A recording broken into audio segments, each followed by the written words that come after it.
Man, your show's gonna be awesome, bro. Your show's gonna be awesome.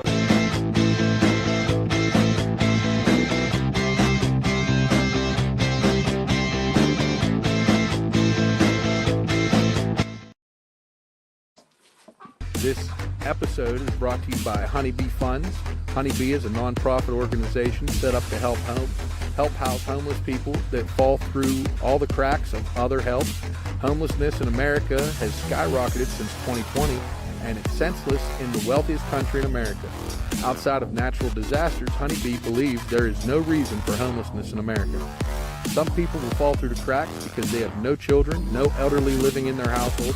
Some homeless people are not recovering from drug addiction or recently released from jail, so they are not viewed as priority for housing.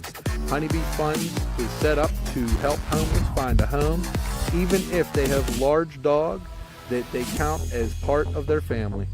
Email charliepooch131@gmail.com if you wish to contribute to Honeybee Funds. Now we will return back to our project. Man, your show's gonna be awesome, bro. Your show's gonna be awesome.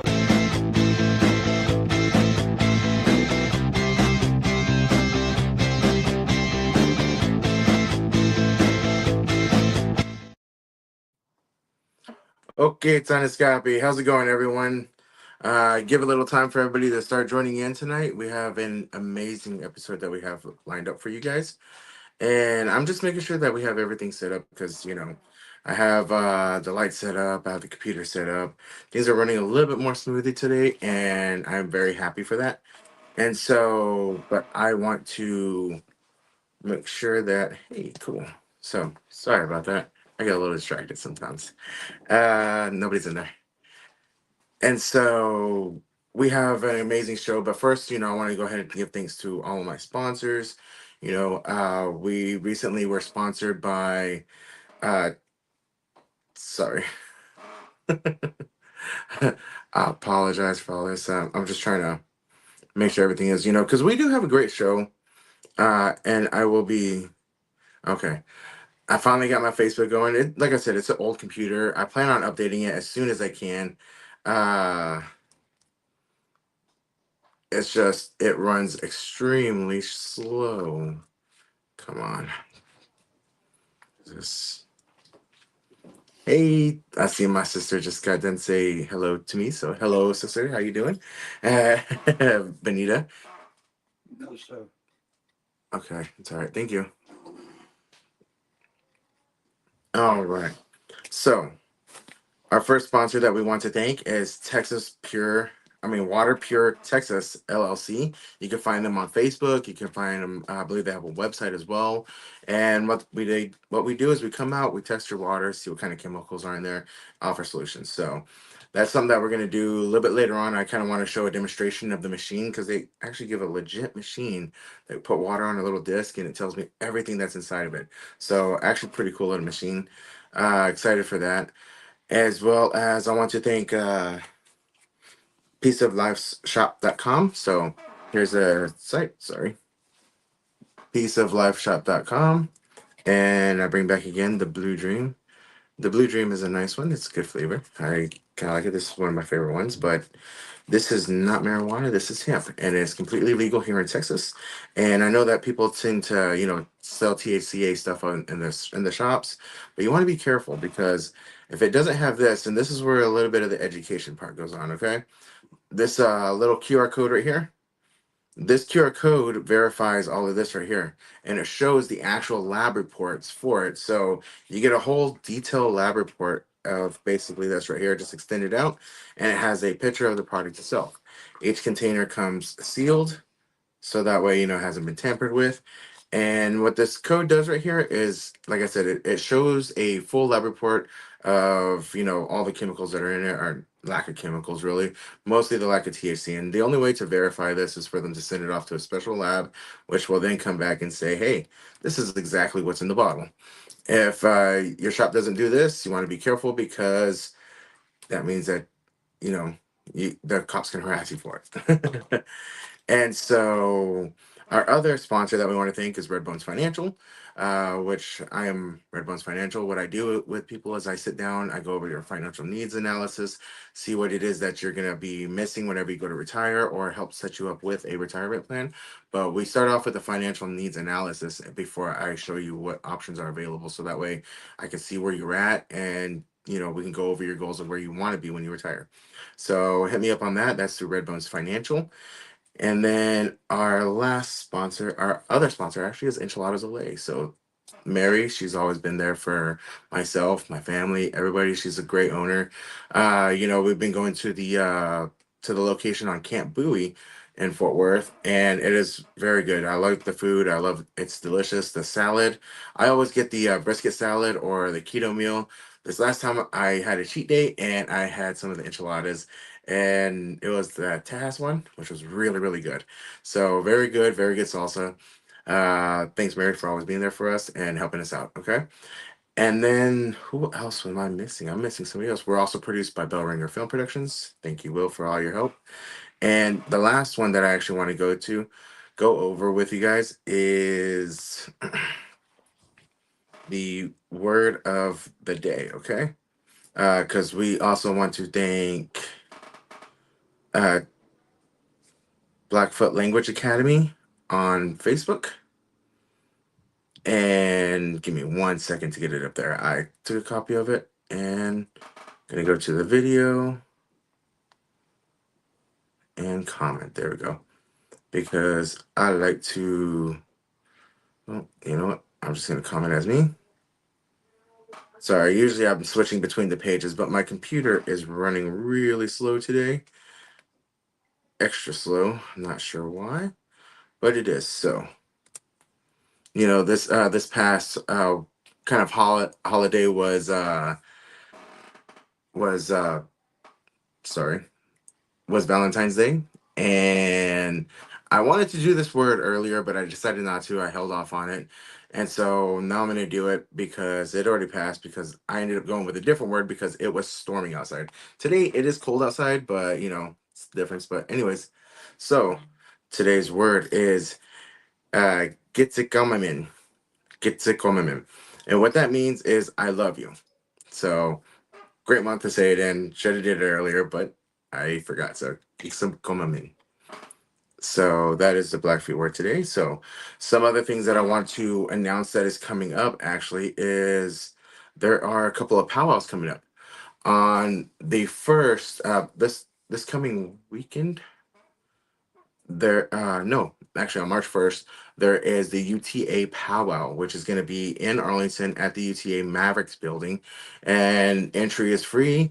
You can go out, check it out, check out some of the vendors, check out some of the dancers. Very exciting things are going to happen. Not only that, coming up is also going to be the IIAC powwow, which is over in Cleburne. Sorry, just taking a second. I don't want to really rush this, I don't want to hurry up too much, but I'm really excited about today's show. And so I'm trying to get to it. But the thing is that I've also given myself time so that way I can add for the stuff that I have, going on. We do want to, because I do play stickball, like I said. And give me 1 second. I need to slow down. There we go. Much better. Sorry. Whenever I was getting ready, I kind of felt like I needed to hurry up. And rushing is something that, of course, is a killer. And this is something that I've actually had to learn to do while doing my self auditions as well. Because one thing that I did was I used to rush it. And I would catch myself fumbling along. And I was fumbling along on scripts. I was having run on sentences. And so one of the things that I was watching that I learned from another was to, take a deep breath, calm down, and then proceed. So whenever we go through annotations like periods or commas, that's a good spot to take a breath and be like, and then keep going without running on. So that is something that I am currently working on. I did recently start a class as well, which is going to be, an improv class. And I am actually pretty excited about it. Uh, you know, I am actually really excited about it. I think that it's going to be an awesome class. It's a little bit later on whenever I get things going. I'm going to give you more ideas of who it is. But whenever you go to, if you want to check out some of his other stuff, you go to Lights Camera Ready on Instagram, and it's that gentleman that I am going to be working with. So I'm very excited to be doing it. Finally, be able to learn a couple of new techniques to help me become a better actor, to become a better host, to just do better all around. Because I can see in different areas of where it would help. I've seen it help along with like my clients. I in the Red Bones Financial. Whenever I meet with to do the pension reviews, I am going over a list of stuff that I have to go through and questions I have to ask. And I even do the same thing there that I notice where I start running on and keep going sentence, and not really running it like in conversation. So I'm glad to be learning new things. And I want to go over tonight's guest list. We have Fernando. Oops, I could just look up his name.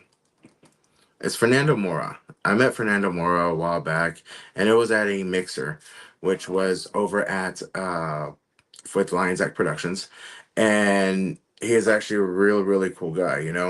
I got to meet him. I've got to know him online because we do live so far apart.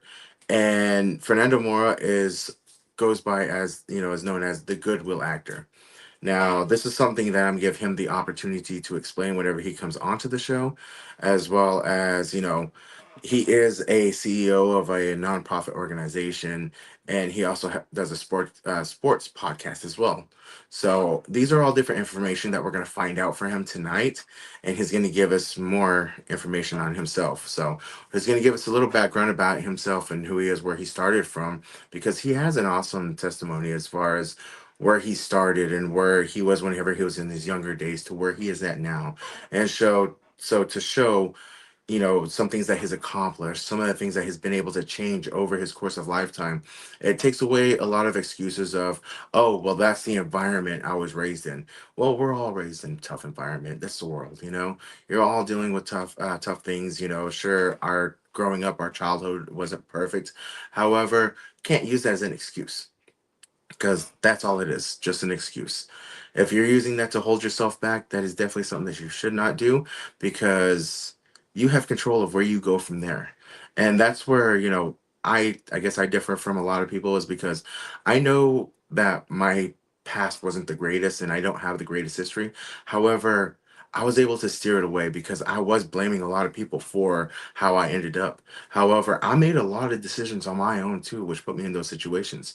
And so I'm glad that I was able to take a hold of my life, steer it from the path that I was on, and I am where I'm at now. And so we're going to learn a little bit about that, as well as from our second guest. Now, our second guest is Mario Gary, and he is from the Coming Soon podcast. Now, Mario, I'm very excited to have him on the podcast. He is a very good friend of mine. I know him from back whenever I used to fight little MMA. We connected online, and we've been friends for over a decade. He's been a very good friend of mine. I've always reached out sometimes whenever I needed help, and he's been able to chat with me and talk with me. And so, very good friend of mine. We went over a decade without even meeting each other in person. It was this total online thing that he became my bro on. And you know I finally did get to meet him, and that was actually on the set of the American Coyote with Marcus Davila and Lions Act Productions. And so when I went down there to do my first role with him, I got to meet Mario Gary, and I was like, "Yo, you Spider, aren't you?" And he was like, yeah." I was like, "Bro, we've known each other all this time, and now we finally get to meet." And so it was a real treat, and I'm really glad to have him on the show tonight, and I am excited for today. Okay, so without further ado, let me see what time it is. So 7:13. Oh, I finished a lot earlier than I thought I was going to. I do want to give a little props to somebody. Now, I did say that I play stickball with DFW Kabuchitoli, and it's Choctaw stickball, so it is not like like New York. They have the stick in the ball where they hit it. It is the precursor to lacrosse. and it is a very fun game that I very much enjoy. Uh, and it is a game, by the Choctaw, and the Cherokee also play. The Cherokee sticks, they're straight, where the Choctaws, they have a curve in them. And so I play the Choctaw version. Because that's the version that I was taught and that I learned. But okay, actually, I do have more information on the 29th annual Native American Student Association powwow at UTA. I have the actual address for you. So it is Saturday, March 1st, 2025, from 11 a.m. to 10 p.m. And there's going to be dancers, there's going to be stickball players. I'm going to be there a little bit later on in the day because I intend on doing the demonstrations with the stickball team. And so you will catch me there. Now, the part that I wanted to give props to is actually a person who came out and played stickball with us, and her name is Kaylin Bearpaw. She is Yuckian Creek, and so Caleb Bearclaw hit 2 home runs for the North Texas to clinch a 5-3 victory over Central Michigan at UNT. So congratulations, Caitlin. You rock. Keep it up. Keep representing. And I'm gonna do my part as well. So keep up the highlights. I will definitely keep giving props out. All right. And so I'm excited for some of our other guest lists too. We have some amazing shows. I actually have the guests tied in for the next episode, and one of them is a Native American model, as well as a Austin-based actor who's actually going to be moving to the DFW soon. So we have an amazing show, an amazing lineup. Okay, I am still talking to some other people about things, and I am really excited that there is progress as far as moving towards a studio. I'm really excited about it. And yeah, I'm sorry. I keep talking about it a lot because I am excited.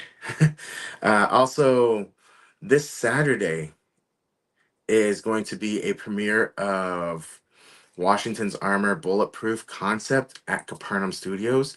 You can actually go online and get your tickets. I've already got my tickets. I will be there. And we're going to be using their studio to watch Washington's Armor concept for our Washington's Armor Bulletproof concept film. It is something that I went and I was able to be a part of, that I was invited to, and it was set up through Ronnie Hummel. So thank you very much, Ronnie Hummel. She was a previous guest as well from, I think, about a week ago, maybe 2 weeks ago. And so I'm actually going to be attending her workshop this Sunday. And I'm actually really excited. It seems like it's gonna be an all-day event and thing. And so I'm excited. I'm trying to memorize my monologue. I'm still working on it so that way I can get it right for the Sunday. And we are going to have cold reads. It's gonna be awesome. I know a lot of local actors that are gonna be there. And she also said that her class filled up super fast. So I'm very happy that we were able to get in. Thank you very much, Ronnie Hummel. I'm excited for this.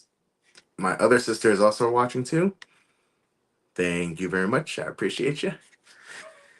And so now, let me see. We are almost at that. So I am excited. You know what? I think I may go ahead and bring them on a little bit early. So we're going to watch this little clip that was sent in by Fernando of his acting reel. So, Will, if you wouldn't mind, go ahead and. Hello, Alex. Hello. So, it looks like we've had some concerns about your creative office lingo. I don't understand. I'm pretty business-esque when it comes to the verbiage, synergy, paradigm shift, leverage, you name it. I'm fluent with all the buzzwords. Then why did you say let's burn those bridges when we get there in the meeting yesterday? Oh, I was just trying to be proactive, like strike when the iron is warm, or is it strike when the iron is cold?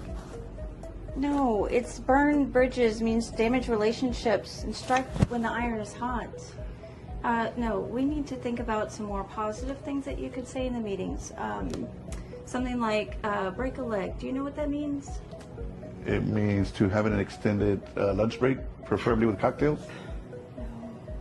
No. Okay, so Here is a phrase book that I'd like to provide for you, and it can help you learn some more positive things that we could talk about in our meetings, okay? Well, Miss Taylor, I did get here a little bit early. You know what they say, the early chicken gets the worm. No, no, no. Kind of like those kind of phrases? No. I love your enthusiasm, so you're working on it, baby steps, okay? Okay. Thank you. You've been very helpful. You're a lifesaver. Or is it a life sentence? I always get those two confused. Thank you. That was great, man. That was quite an experience there. It was fun. I enjoyed doing that. Hey, Will, can we increase the bubbles real quick? Man, I like that. Whenever we were saying about the break a leg, Oh yeah. and hold on, I forgot to do something. Oh, appreciate you, Will. All right. Take extended lunch breaks. Oh yeah. Preferably with cocktails. Preferably with cocktails. That was hilarious. That was great. Yeah. Yeah. And so That was, believe it or not, about 75% unscripted. It was just yeah, they kind of gave us little topics, and most of those I just thought about them right there on the spot. The last one, early chicken gets the worm. nice, man. That was They gave really it. good. That was great way to keep the flow going with your partner there. Oh yeah. She made it great too. Just her facial reactions kind of sold it a little bit more. Man, that is awesome. Well, I gave a quick rundown to our audience about who you are, but if you wouldn't mind, introduce yourself to our viewers tonight. Okay. First of all, you heard the green room, right? Well, I'm actually in the pink room. This is my wife's actually workstation at home, probably the quietest place in the house. So I said, you know what, come on, borrow your office real quick. So yes, so my name is Fernando Mora, and I have been acting for not quite a year yet. It's going to be a year here in about a month and a half in April. And I've been a part of 18 movies, commercials, short films, series. It's been quite a ride. But, prior to getting to this point, like you mentioned, you said a little bit about me. I was, the environment. You mentioned something about environment. Everybody grows up in an environment. They use it as excuses. And that's one thing that I told myself I'm not going to use uh, my surroundings growing up as a young adult, as a child, because I came from my mother has a huge family, a huge, Mexican American family where there are like 16 kids, you know, and yeah, a lot. And we grew up in a neighborhood where it was pretty notorious for drugs and crime, and uh, so it was kind of like if you weren't drinking, doing drugs, you were the oddball, So it kind of felt like, it's okay to do it because everybody else is doing it, So kind of felt like you really kind of like you had to do it. So I became drug addict, alcoholic at an early age. I was just getting into high school and I was already drinking with my uncles and my cousins. Ninth, 10th grade and stuff. So by the time senior year came around, I was like providing all my buddies with all the alcohol and the drugs because my uncles and my dad would buy everything for us. My dad was a cool dad, according to all the kids, you know. So little did I know that I was going to develop into a life of crying for myself. I did a lot of bad things that I'm not proud of, and eventually I got caught. I think it was at the age of 27 years old when I fell asleep at the wheel. Coming home from of evening of just drinking and doing drugs. Well, actually, let me correct that. That night I was looking for drugs, but I couldn't find any cocaine. Right, so I couldn't find any, so I went out and drank as if I had some. So as you know, when people do cocaine, they can stay up drinking all day. It doesn't really affect them. So, well, this time I didn't have anything. Uh, I just went out and drank as if I had some. So when I was on my way home, I fell asleep at the wheel. And when I fell asleep at the wheel, I was involved in a really bad car accident where people were injured. And I think I hit 5 parked vehicles, to the point where, people were seriously injured. And when I say injured, I mean, we're talking about loss of limbs, So uh, little did I know that had happened because I didn't know I was drunk. So next thing you know, I'm in jail and I get arrested and I stayed in there for a while. And uh, luckily, I had worked for an orthopedic surgeon at the time and I was kind of familiar with traumatic injuries. So it turns out that the person that lost limbs actually went to the emergency room and came out walking, was sent home. So then I told my attorneys and I said, you need to look up this term called compartment syndrome. Compartment syndrome is an injury where that you suffer upon a crush injury, whether it's an arm or a leg, any limb. So what happens is your muscles tend to swell and swell and swell to the point to where your skin can only stretch so much. So the muscle still wants to swell, so it can't. So it starts dying and then dying and it just dies. So then they have to amputate. So for the treatment for that is they need to fillet the leg, meaning they cut on one side, cut on the other side, cut on the back side to let the muscle swell, and then eventually the muscles go back to the regular size, and then you suture up the cuts and you save the limbs. So I told my attorney that, and sure enough, the hospital was negligent for that. And I told my attorney, I said, look, I'll take full responsibility for the accident. I fell asleep at the wheel. Yes, I did it. I'm guilty, but I am not responsible for the man losing his limbs. So needless to say, they dropped the charges, but I still got charged with intoxication assault, which is one step below manslaughter. So I went through the whole court system. I was in jail for like 8 months, and then I came out and went to the court, and the judge, cut me a break. Says, it was my first offense. I had done many things, but I had never got caught. I finally got caught, and this happened.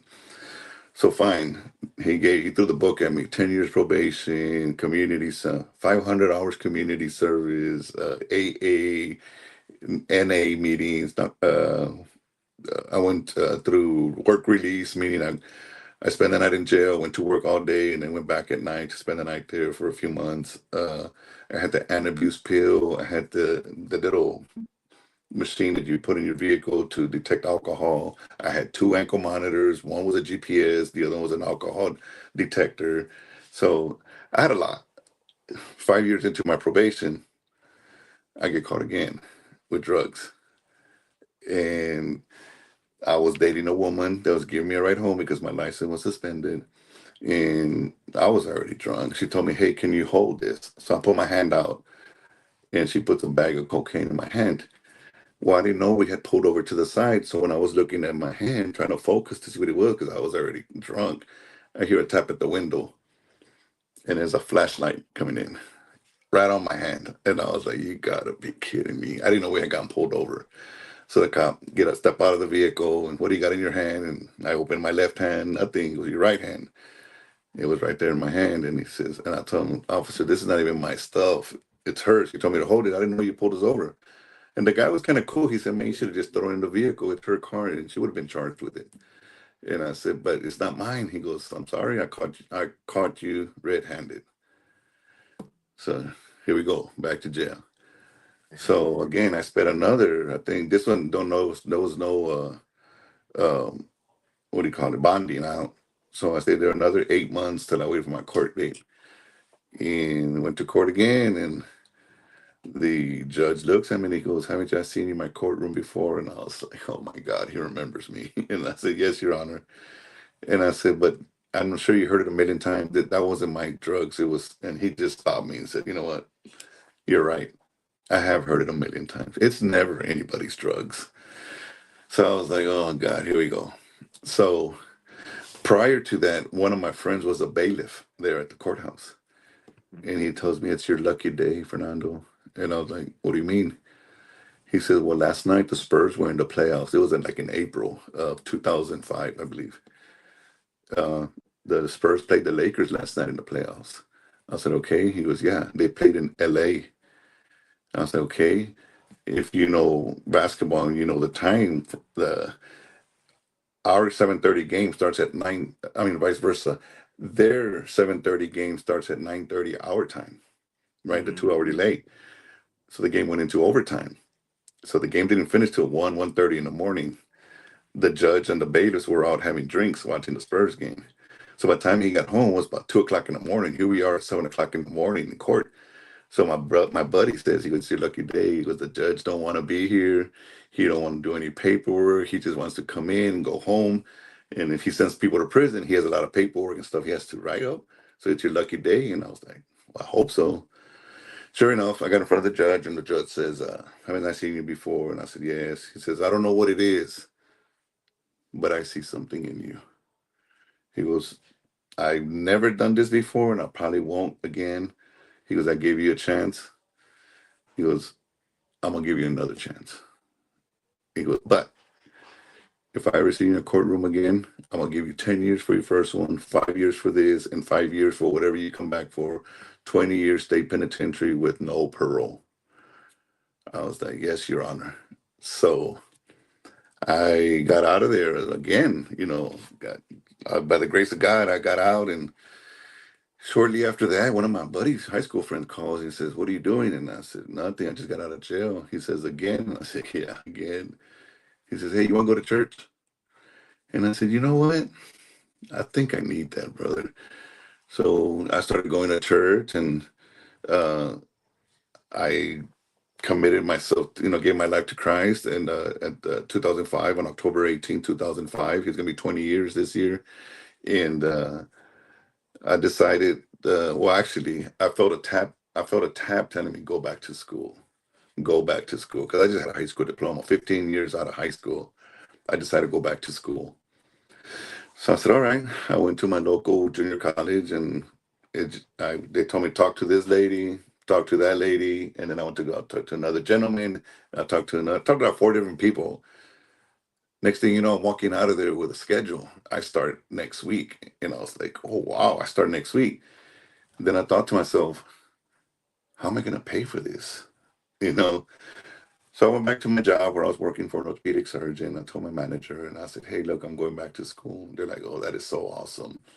And then so I continued working, and then my boss, which is a surgeon, tells me, "Hey, Fernando, before you go home, go talk to the lady whose name was Martha." And I said, "Okay." So I said, "Hey, Martha, doctor said to come talk to you before I leave." He says, "Oh yes, he told me to give you something." And she gave me an envelope, and I opened it. It was a check for my tuition at school. And she says, "I told the doctor that you said that you were going back to school, but you didn't know how you were going to pay for it." And I had told her that I heard at church all this time that the Lord will provide. The Lord will provide. So I told her, I said, "I don't know. I keep hearing this at church that the Lord will provide. So I'm just taking a leap of faith." So he says, "Well, Fernando doesn't have time to wait for the Lord to provide. I'm going to help him." So I started laughing, and she says, "Why are you laughing?" I said, "You don't see it?" I said, "God's using him to provide for me, and he doesn't realize that. He's saying that, you know, he just didn't realize that God was using him to pay for me." So anyway, he went ahead and did that for the first 4 semesters, get me through school, and eventually I got my bachelor's. And I said, "You know what, bachelor's not good enough. I got 2 felonies on me. Bachelor's not good enough." So another year and a half, I completed my master's degree. So now I have an MBA in business administration, emphasis in marketing. And yeah, so I was like really proud of that moment. I actually did got my MBA from 0 credits to an MBA in 5 years. Most people on the average takes about 6 years or plus. I did it in five. That's So yeah, yeah, I'm really proud of that. Uh, so then shortly after that, I felt another nudge, and this was back in 2013. I had just completed my MBA like in 2011. And then I felt Well, back then I told God, actually when I gave my life to God, I was actually at home doing drugs and drinking, and I started bawling. I started crying, not just your regular little sniffle. I'm talking a full out crying with the whole like have a hard time breathing and stuff when you're crying. And I was like, Yeah. why am I crying? Back then I considered myself this macho tough guy that wouldn't take crap from anybody, but I was crying. But I quickly realized that it was my inner soul crying out for help. That's when I got on my knees, got my drugs, threw them all down the toilet, got on my knees, and I said, God, if you really exist, get me out of this. I don't want to live like this anymore. I'll do whatever you want me to do. So then you fast forward when I get that nudge, and I literally felt like God telling me, like, hey, remember back then you told me that you'd do whatever I wanted you to do? I was like thinking to myself, like, yeah. So he goes, I want you to help out the less fortunate people on my behalf. So I started Motivation Ministry. Motivation Ministry is a play of words. My last name is Mora, and then you add vation to it, and then you say it pretty fast. It sounds like you're saying to motivate. This motivation, Motivation Ministry. Uh, so we started that, and 11 years passed by already doing it, and we've gifted over 10,000 toys and 1,000 brand new bicycles to the less fortunate children here in San Antonio, and going strong. So that's something I'm also very proud of. Uh, I started two small business. One is my marketing business. I do medical sales for doctors here in town, and I had a photo booth business, interactive photo booth. And I'm sure you see them at weddings or parties where you actually take pictures in front of them, you print them out right then and there, and you take them home. My wife and I started that, and now my wife has a T-shirt business where any kind of type of T-shirt you want, she'll put it on pictures, she'll put it on the shirt for you or whatnot. So it's been great. Then we started the Nice. podcast. Nice, man. And so, you know, I know you're about to go into your podcast, right? But I wanted to take a step back real quick. So, the first part of your life was put of, some challenges were put in your life, and it seems like what you did to, overcome them was basically that you had to face them, right? Mhm. And in order to get where you're at now, do you think that, the past you would have ever been able to put that aside just on your own power or ability? Oh, Sorry, I don't know what happened there. I got a phone call. Right? Go oh. ahead. Yeah, go ahead. I was saying, do you know, in the past, if you had not gone through what you've gone through, would you be where you are now? That's a tough question. I don't think so. I think I had to have faced all this tragedy, all this bad things happen in my life to actually hit rock bottom in order to pick myself back up. I tell everybody has problems, everybody goes through things. It's how you react to those problems in life, to those storms in life, that makes you who you person you are. You can either just roll over and give up, or you can get yourself back up, dust yourself, and reinvent yourself, and become something. And I chose the latter of the two. you know uh, I was actually the first in my family to go to college, much less graduate with 2 degrees. You know, uh, that was something unheard of. Growing up, going to college. Nobody went to college. Everybody either dropped out and started working to help support family, or graduated and started working. Just minor jobs here and there. So yeah, that was. But to answer your question, I don't think I would have done this had I not gone through this. Man, that is awesome. Because, I was actually having a conversation with my friend Chico, who's going to be one of our future guests. Yeah, I was having a conversation with him, and I was thinking, out of all the things that happened in my life, especially more less my recent life, would I be where I'm at had I not had certain things been different? Like, had I not gone back to my hometown of Browning, Montana, had I skipped all of that and went somewhere else, would I be where I'm at? If I was, going through the hardships that I went through when I was younger, would I be where I'm at? And I was thinking about it. I was like, you know what? I don't think I would have been, you Hmm. know, because what it was if I had not gone through everything I've gone through and the hurt, the pain that I've been through, the anger that I used to be in, and going around and changing who I am, and even to the point of meeting Amy, I would not be where I'm at because I had no intentions of acting whenever it first became presented to me. Hmm. It actually took her, begging me to be on set with her. She said that she wanted to go be on the set, and but she didn't want to do it alone. She kept saying she wanted me there, and I was like, I'm trying to, start a roofing department in this business. I don't really want to do acting. And so it took her a while of, being like, hey, please, can you just go with me, to be like, all right, fine, I'll go. And that one decision, changed my career because Course of life. Yeah. exactly. And so, but the decision to go back to Browning, because I was always like, I'm never going to go back to the reservation. I don't want to go back up there. It was a bad experience. I don't like it, because reservation's not a good place. But I went, and that decision right there changed the course of my life as well too, Hmm. because I left, and there was Amy, there was also LaCane, and just that decision alone changed my life because that encouraged me to come back because I had some stuff here in Texas that I needed to fill out to get something that was mine. However, I was going to leave it there. I was actually intending on going to go hang out with one of my friends out in Oregon that I met doing magazines. And so I was there, I finished there, I planned on going to Portland. But I decided to stay with her, and because I was with her, I was like, "Hey, I'm going to Texas. Y'all are welcome to join me if you want to, but I understand that we recently met, and you're more than welcome to say no." Hmm. And she made the decision to come with me, which changed a lot of things. I decided to go to Texas, get that taken care of, as well as I ended up staying there. I ended up getting into sales jobs because I was trying to support them. And those sales jobs helped to also give me the confidence and the training I needed to be able to go into acting because before then, if something frustrated me, I was like, yeah, I'll walk away. It's not worth Hmm. it.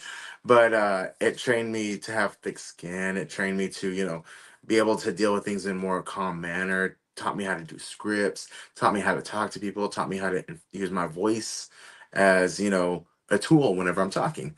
And Hmm. so it helped me to relate to people and to learn how to network. Taught me a lot of things. So it's cool to see that that there's a pivot where it's like, hey, if this not had not happened, because it's so easy to look back and be like, oh, poor me, you Oh yeah. know but Too easy it's to. easy to look back and do that. However, you don't see that if you didn't go through it, you wouldn't be here today. I wouldn't be here today. Right. you know and for you, you had a lot of very good grace, especially whenever it came to like the judge. Oh you yeah, for know sure. that that was some great grace that you had right there, and it was like, hey, here's a second chance, you better take it. The third chance. Third chance, fourth chance. Sometimes for some of us it takes a lot more. Yeah, yeah. And It took a so, little bit more, but he finally, got me where he wanted me to be. and Yeah. that is awesome, man, to see you there, where you're at. And whenever I met you, man, I'm like, man, you're like all swollen and everything. I'm like, man, I was So like, dang. that's because okay, I stopped all the partying, right? Hmm. I started going to church, and it was a mindset.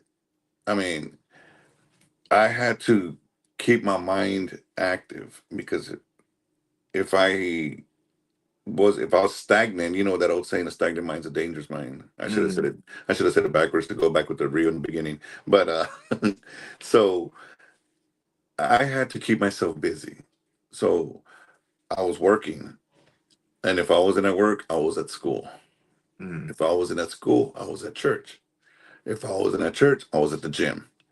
So I kept myself busy from 8 o'clock, 7 o'clock in the morning, all the way till 10 o'clock at night, time to go to sleep. So I didn't have any chance or time to think about drinking again or doing drugs again.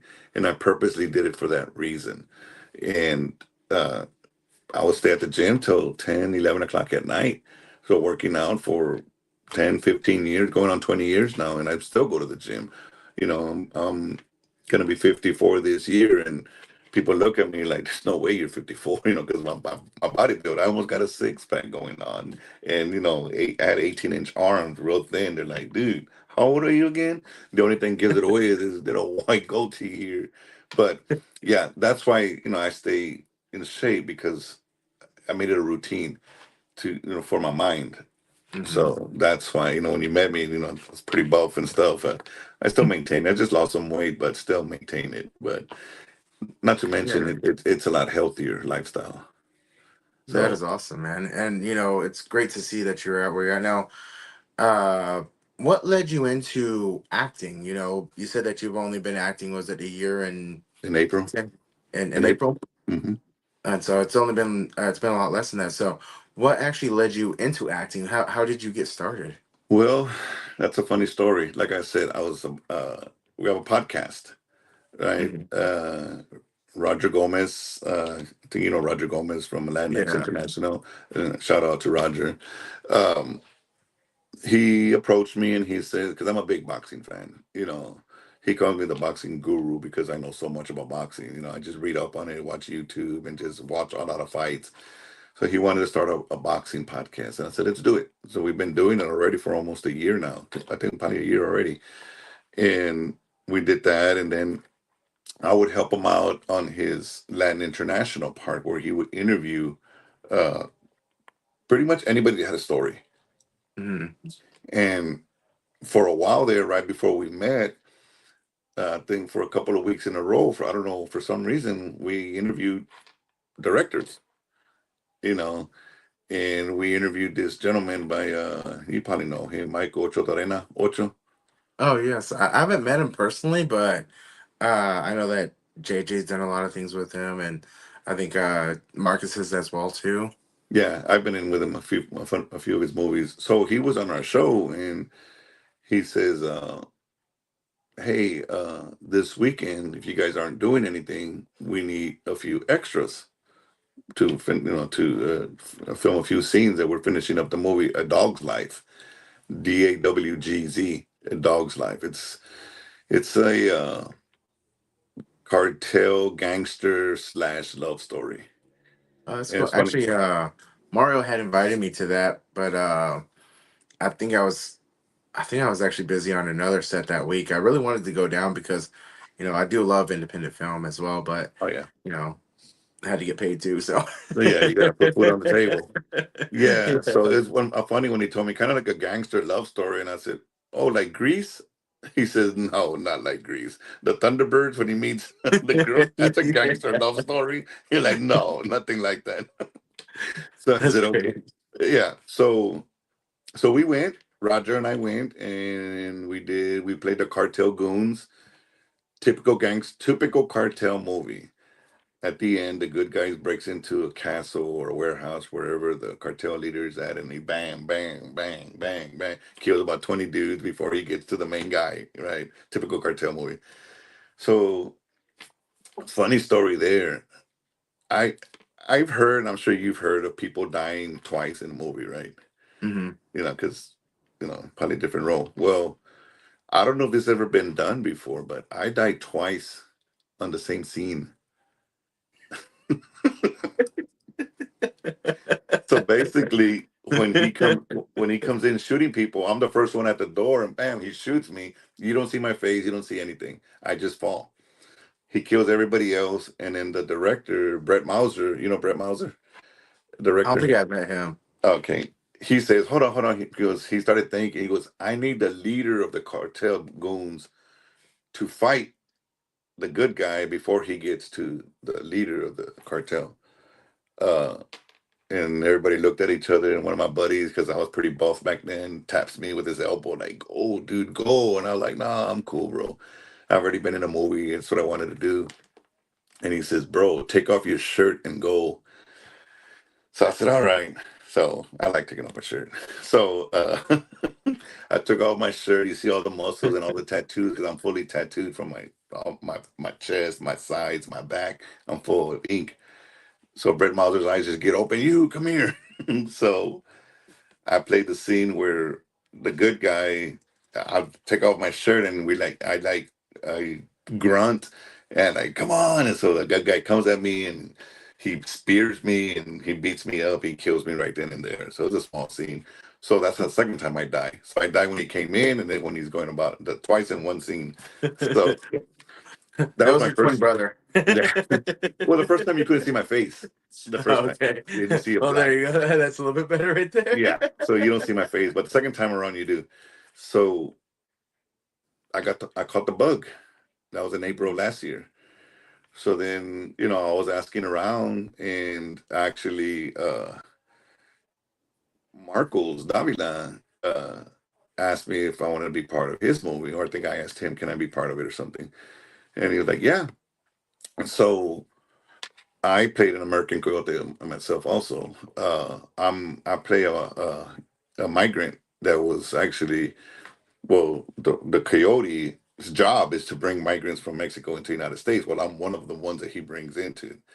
And she was okay. They told me, him and Sabrina, you're going to be in a room. You're scared. You don't know where you're at. You don't know who has you under their control. You don't know what's going to happen to you. You're just scared. I said, okay, I can do that. So then I see Sabrina going on everybody back around to everybody, filming everybody up close. And I'm like, oh, crap. And I come from a podcast. And podcast is look at the camera, talk to the camera, right? Yeah. Well, obviously in film, do not look at the camera. So I see it coming around, like, oh my God, it's gonna come right in front of me. I don't want to look at it. So when he got close to me, I just closed my eyes and I said, Diosito, por favor, ayúdanos, Lord, please help us in Spanish. And then I heard cut, so then I opened my eyes.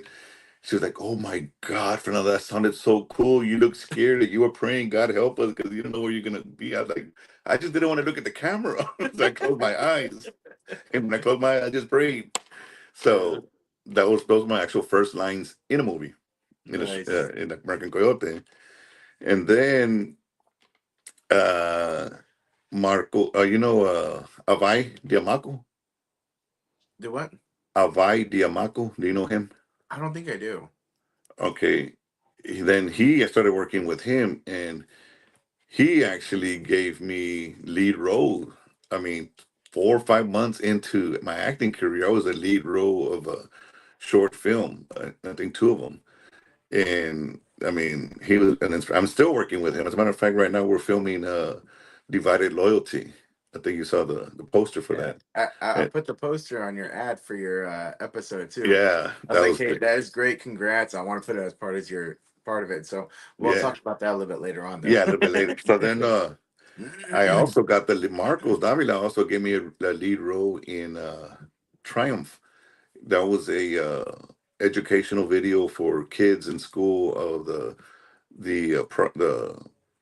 I guess the trials that kids go through and teachers go through, being there for the kids, and with the fentanyl abuse. And that one's a good movie where my little brother dies of fentanyl, and I'm a teacher, and I retired from teaching because of my little brother dying, and I reluctantly take a job at teaching again, because they fired the counselor, so they needed. So I took the job, and that's a good little short. I was a lead role in that one as well. So Nice. that one. I was part of that one. Right now, I'm part of King of the South. Are you in King of the South?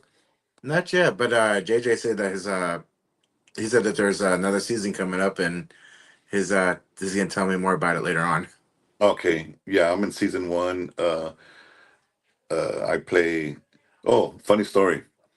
So when I had my first 15 movies that I've been a part of, I mean, obviously it started off with like, okay, don't blink because I'm gonna walk by, and if you blink, you're not gonna see me. So I said, there I am, there I am. Did you see me? It started from that to lead roles. It eventually got to lead roles. Uh, but in 3/4 of those movies, I die. You know, I get Mhm. killed. I'm either the thug, the cartel, the bodyguard, just the bad guy. So there's a joke on set sometimes when I'm on set. Hey, Fernando's on set. Should we kill him already? So I'm like, dude, really? It wasn't until I had to put my foot down and told some of the directors, hey, thank you for, choosing me for these roles, but I have an MBA. I can talk. I can do dialogue. I'm not just a musclehead or a thug, that has to play that role. So then I became an officer on that one picture I sent you. I think I played a doctor. I played an attorney. So I'm pretty much diverse when it comes to what roles I can play. So that was funny. So yeah, then we go to the I think last month there was some local film awards, San Antonio Film Awards or All Star Film Texas Awards, or filmmakers award. Texas Filmmakers Texas. Award. Yep. Yeah, and I was chosen for recognition for my 18 movies. I think at the time it was 16 movies. 16 movies that I had done in 9 months. So they gave me recognition and they considered me like a newcomer of the year for uh, being so busy and getting so many things done in such a short time. And it kind of felt like I was in a crash course of acting and just being, elevated. And I had never acted before, you know. And I mean, I acted dumb before, but that's totally different, That's a good But one. so yeah, it's been quite a journey, bro. And I'm just enjoying life and just I question myself sometimes, like, man, where was this when in my 30s or 40s? But I'm now in my 50s. I'll be 54 this year. I'm like, but then I think, you know what? Machete was discovered in his 50s as well. Oh You yeah, he know, was. yeah. So I'm like, we'll see what happens. I mean, right now as we speak, I'm doing that one Divided Loyalty, Mhm. and I have three more lined up after this that they're waiting for me to finish. And for Nice. some reason, everybody likes that one, the cop get up that I have the setup with the vest and the badge and the gun and stuff. Yeah. I'm actually writing a story right now about him.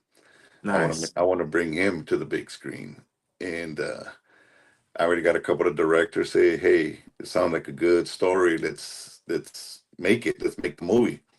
Nice. I said, "But you know, I'm still writing it. I don't know. Maybe I'll include a Native American in there and give you a call. Like, hey, I got something for you." Hey, well, I'll be ready, man. Definitely want to support you, and I Oh, support all talents, so man. support each other. Yeah, that's what it's all Yeah. about. Yeah, this It's, one's going to be called a Special Agent Max Logan. That's who that character's name is, Max Logan.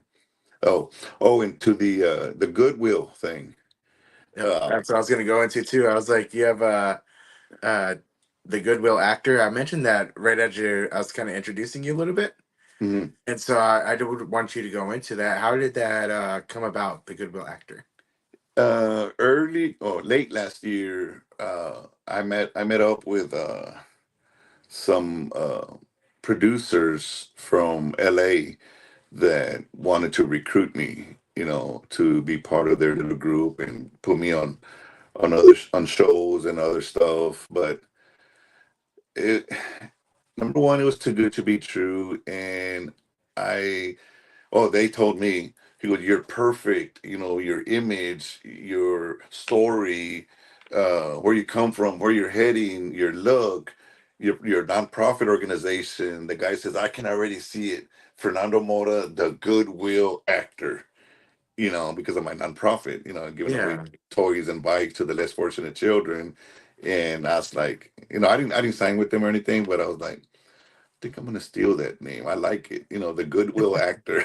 you know. Yeah. So now I tell people, actually, to be honest with you, this is the first time I actually put it out there live to it and say the Goodwill actor, which I'm gonna start kind of using it in the future.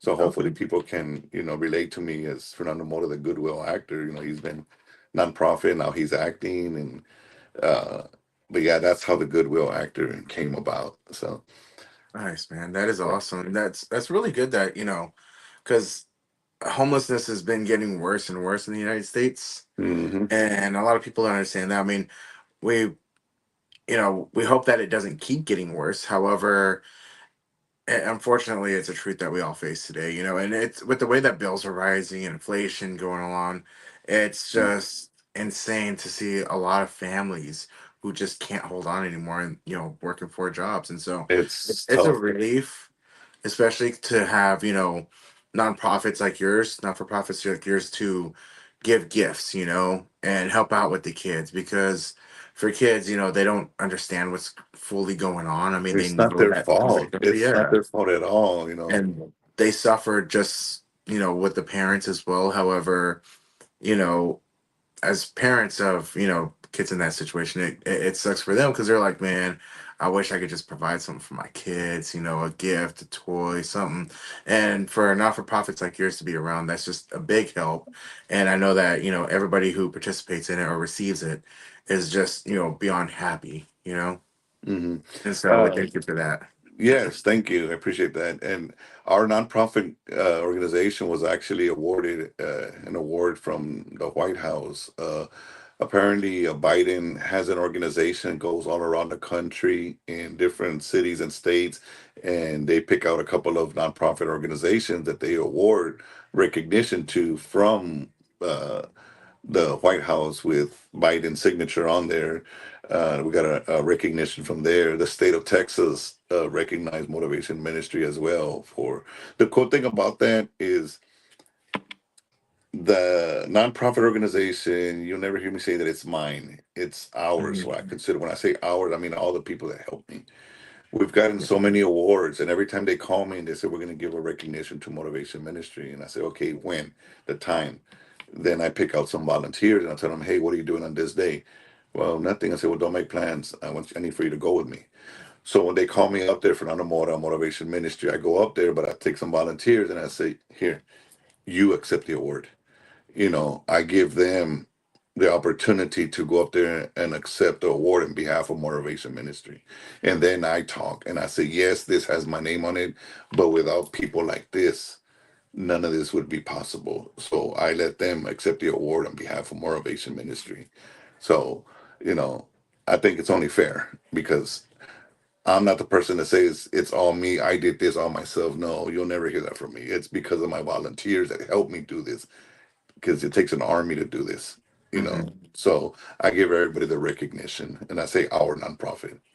Nice. So So if somebody wanted to help out or donate to your nonprofit, how would they be able to do that? you can look for me on Facebook, Fernando Mora. You can look up Moravation Ministry. Again, it's Moravation Ministry. Or you could find me under Max Logan 71 on Instagram. Either way, I mean, you can somehow, if you want to find me, you'll find me. I'm not hard to find, and I put my information, my phone number, everything available on everything. So I don't know, hide anything. 100% of donations go towards toys and bikes.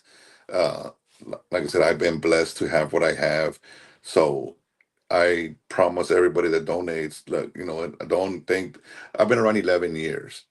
I'm not a fly by night that's going to take money and run. No, we got the city of San Antonio that supports me. The San Antonio Spurs support me. Uh, what's Local judges here in town support me. I got a lot of people that can vouch for Motivation Ministry that we are legit. Mhm. So yeah. Man, that is awesome. So I wanted to put that on there so that way people will be able to find it and make sure that, because I put the wrong spelling at first. And so I Oh, wanted to make sure that I spelled it right. And so that's why I left it on there a little bit longer, because I want people to be able to help out, because there are people who love helping out. And especially, not for profit ministries. And so mhm. I believe in what you're doing. So I want to make sure that it gets exposure as well, so people can help out. Because there are several people who are doing fairly well, and they're like, hey, you know what? I want to I feel give like back. helping. Exactly.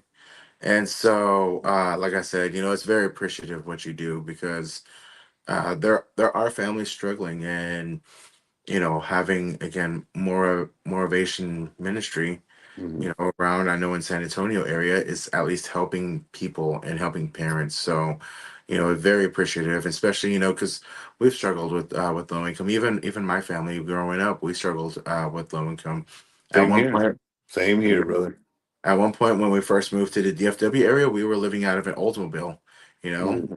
me and my sisters, we didn't really know. Well, we kind of knew we were homeless, but we didn't kind of know we were. We thought we were camping in a car, to be honest. Camping, yeah. And we go shower in the sprinklers at the park, in our swimsuits. And Yeah, my parents made a game out of it, so they did the best that they could. yeah. And so we'd be scrubbing up over there. We thought it was all a game, and we were having fun.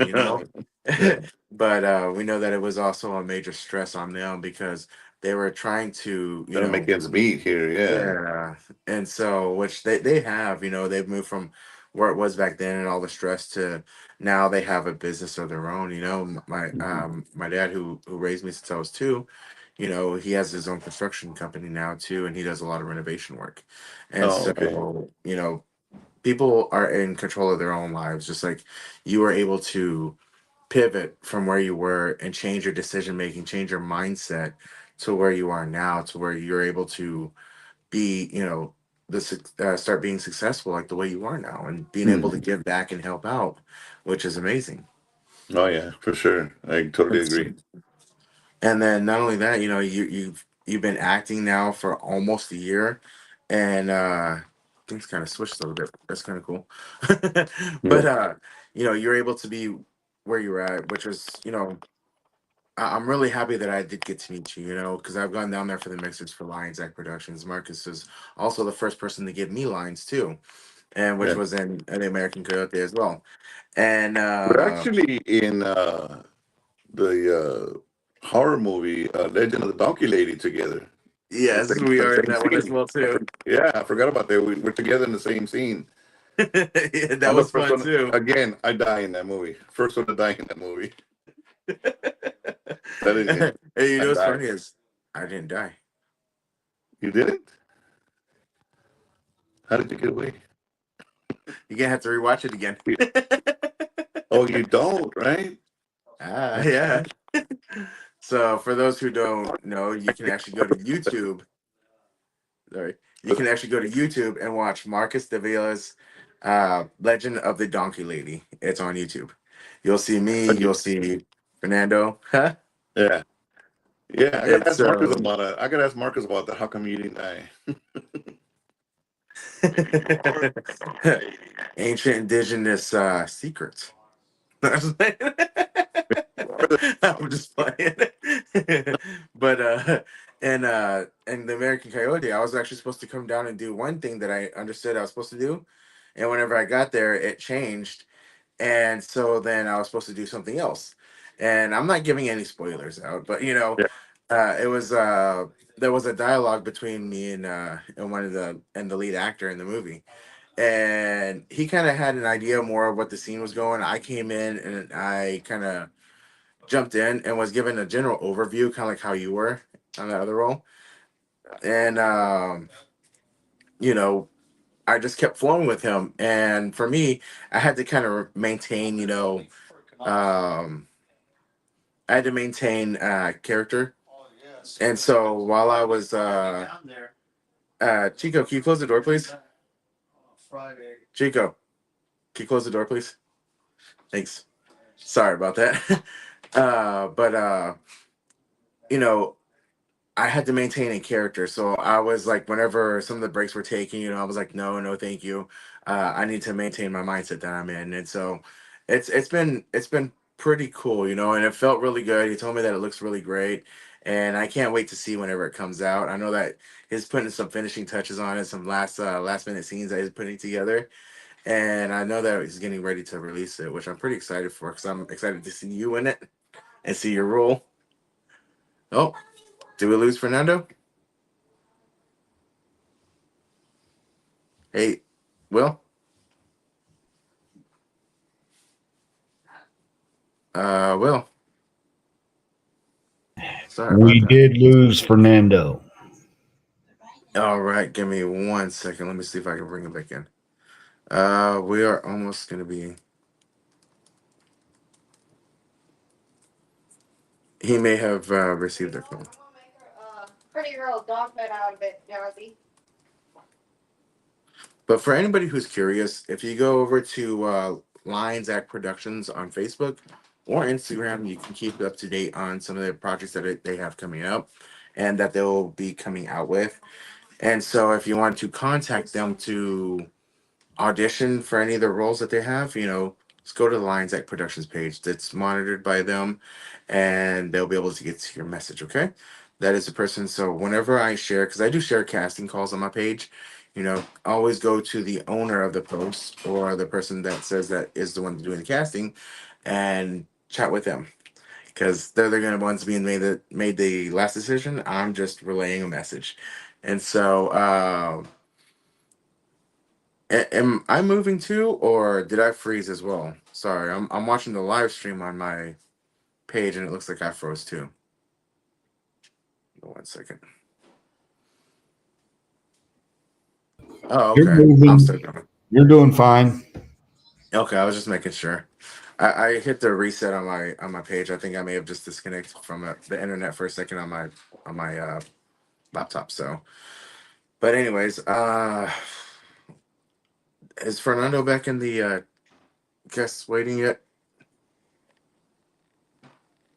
No, I see Mario. I see Will. I do not see Fernando. He is not there yet. Okay.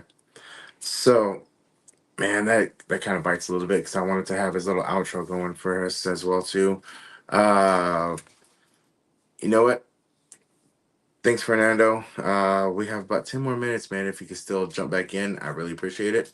So, but Fernando is a really awesome guy, and again, I want to, let go over his not for profit again, which is Moravation Ministry. If you want to help out, reach out to him. And his name is spelt Fernando Mora, Fernando Mora, Mora. His ministry is Moravation, so like I'll play on his last name, Moravation Ministry, Ministry. Now you'll be able to look them up, be able to find them, give them your support, help them out in a way. They are down in San Antonio, Texas, and it helps out with providing toys to low income families, and so we really appreciate you, man, and being on our podcast today. And so I think what I'm going to do is I'm going to go ahead and introduce our next guest. He is also waiting. So our next guest is Mario Gary, and I said it wrong before because I accidentally spelled it wrong too because I thought it was Gary, but it was Garay. And he is the host of the Coming Soon podcast, as well as a very good friend of mine. I've known him for years, and I'm pretty excited to introduce him because we did get to meet on the set of The American Coyote after over a decade of knowing each other. And so, without, well, actually, right after this break, we are going to come back with Mario. This So, episode is brought to you by Honeybee Funds. Honeybee is a nonprofit organization set up to help house homeless people that fall through all the cracks of other help. Homelessness in America has skyrocketed since 2020, and it's senseless in the wealthiest country in America. Outside of natural disasters, Honeybee believes there is no reason for homelessness in America. Some people will fall through the cracks because they have no children, no elderly living in their household. Some homeless people are not recovering from drug addiction or recently released from jail, so they are not viewed as priority for housing. Honeybee Funds is set up to help homeless find a home, even if they have large dog that they count as part of their family. Email charliepooch131@gmail.com if you wish to contribute to Honeybee Funds. Now we will return back to our broadcast. all right, welcome back. Now we got Mario Spider Gary. How you doing, Mario? My man, how are you, bro? Doing Doing pretty great. good. So I'm gonna keep calling you Spider because for the longest Oh, yeah. time, that's how I knew you. Yes, sir. And so I gave a quick overview about you. Can you please introduce yourself uh to our viewers? Yes, sir. My name is Mario Garay, is how I pronounce it, but Garay definitely works. I'm local to San Antonio. I mean, I've been involved in combat sports for years, man, which is where we met. Started training late in life, 1999, actually. I mean, a couple years back, right? But Mhm. you know, grew up kind of. I was listening to your story earlier, man. La Fernando, man, grew up in a big family. Family of eight. Dad was a working stiff. I mean, put us through. We weren't poor. There was eight of us, but I mean, we did definitely had a lot of hand me downs and a lot of things that we didn't take for granted, man. Which was a lot of time. We had to share beds growing up. So that was you can say we were pretty close. As a family. Nice. That is awesome, man. And like I said, I was trying to remember how long we've really known each other. I think it was like 2011, 2012, somewhere around that time that we And actually. probably like because I know when it came to Texas Fighting, which is a company that was given to me by Chris Lopez Jr. I started with him in 2005, so it must have been like 2009, 2010. It was a few years after that, but yeah, it's been a while, bro. Nice, man. That was it was kind of cool that we had like a online friendship going, and we were like, still Oh yeah, chatting, we were like bros and everything. And so after all that time that we had actually never met in person because yeah. like you said, you're in San Antonio, I'm up here in the DFW area, and I was going to like local matches around here for like Brazilian Jiu-Jitsu and all that. And it was kind of cool because I don't remember how I came across your profile on Facebook, but I did. I think it was through a mutual friend. No, yeah. And then we got to meet on set, which was actually really cool for us to kind of go all the way around full circle to where we started off in like the MMA world and then ended up in acting. No, no, for sure, man. I think we both did that Spider-Man thing where we're pointing at each other like, man, it's you, bro. Like, we definitely had a moment, but yeah, it was great, man. And that's one of the things I've been enjoying about jumping in films, man. Personally, I mean, when it comes to social media, I've been doing it for years. Before combat sports, I mean, I had a zine back in 1994 where I would interview bands via mail. So I used to send letters, bro. I used to send bands like questions. 2, 3 months later, bro, they said, but I was interviewing bands from all over the world, man, and it's mind blowing. I mean, the time frame. Back then I had to wait like weeks, months just to get something, and now it's like I just send somebody a link, boom, automatic, man, easy. Yeah, it's been really cool, man. And now, so we got to learn how you got into the MMA and you started the podcast back then because that was Texas MMA is what I remember it as. And then when did you switch over? When did you start acting in like film or commercials or like background or anything? How did you start? And for me, it's something that I wanted to do during high school. I wanted to get into theater. I actually wanted to perform. But when I was in elementary school, I went to an elementary school here in the West Side. And growing up, I was the only kid with a decent name, like the teachers could pronounce because they weren't Hispanic, they weren't bilingual.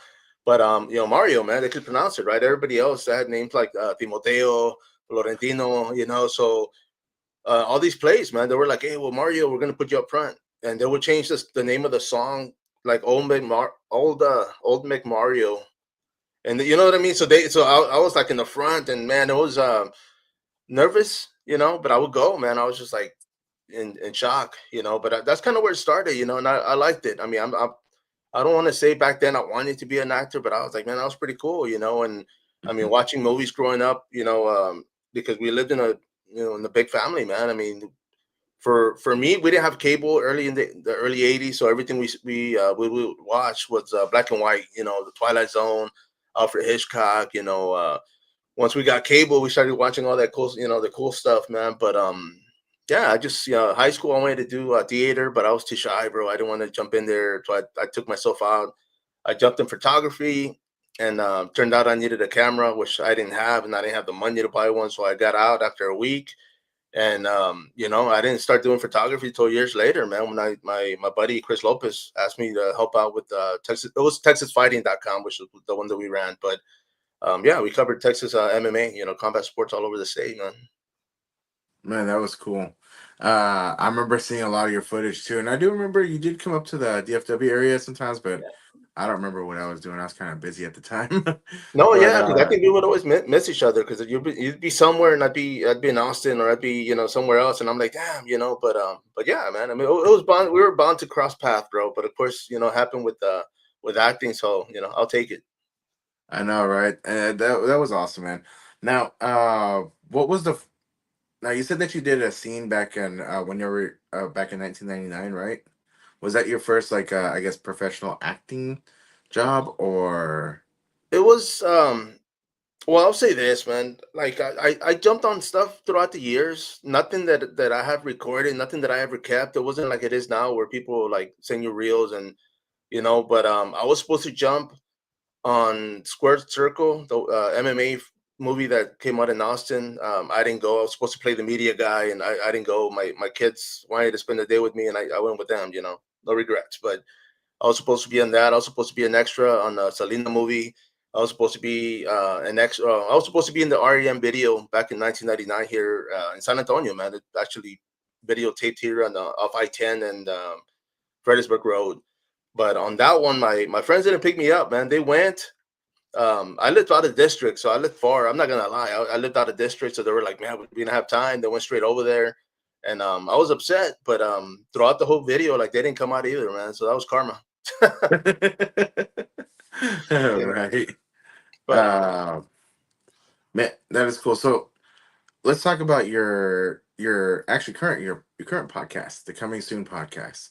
Because I know for a while there, I think it was under a different name whenever you first started it, right? no, It was yes, I under. mean, well, I mean, Texas Fighting. I kind of closed that down, and they kind of it was stagnant, man. We kind of ran it to the ground, and after a while, it was like, man, like people didn't really go to it. So that's when I started the Fight Card podcast, and I was like, you know what, I'm just going to start doing breaking down fight cards, bringing people in, and it went great for a while, man. But it was just, I had been away from combat sports for like 2 3 years, and when I went back, it was different.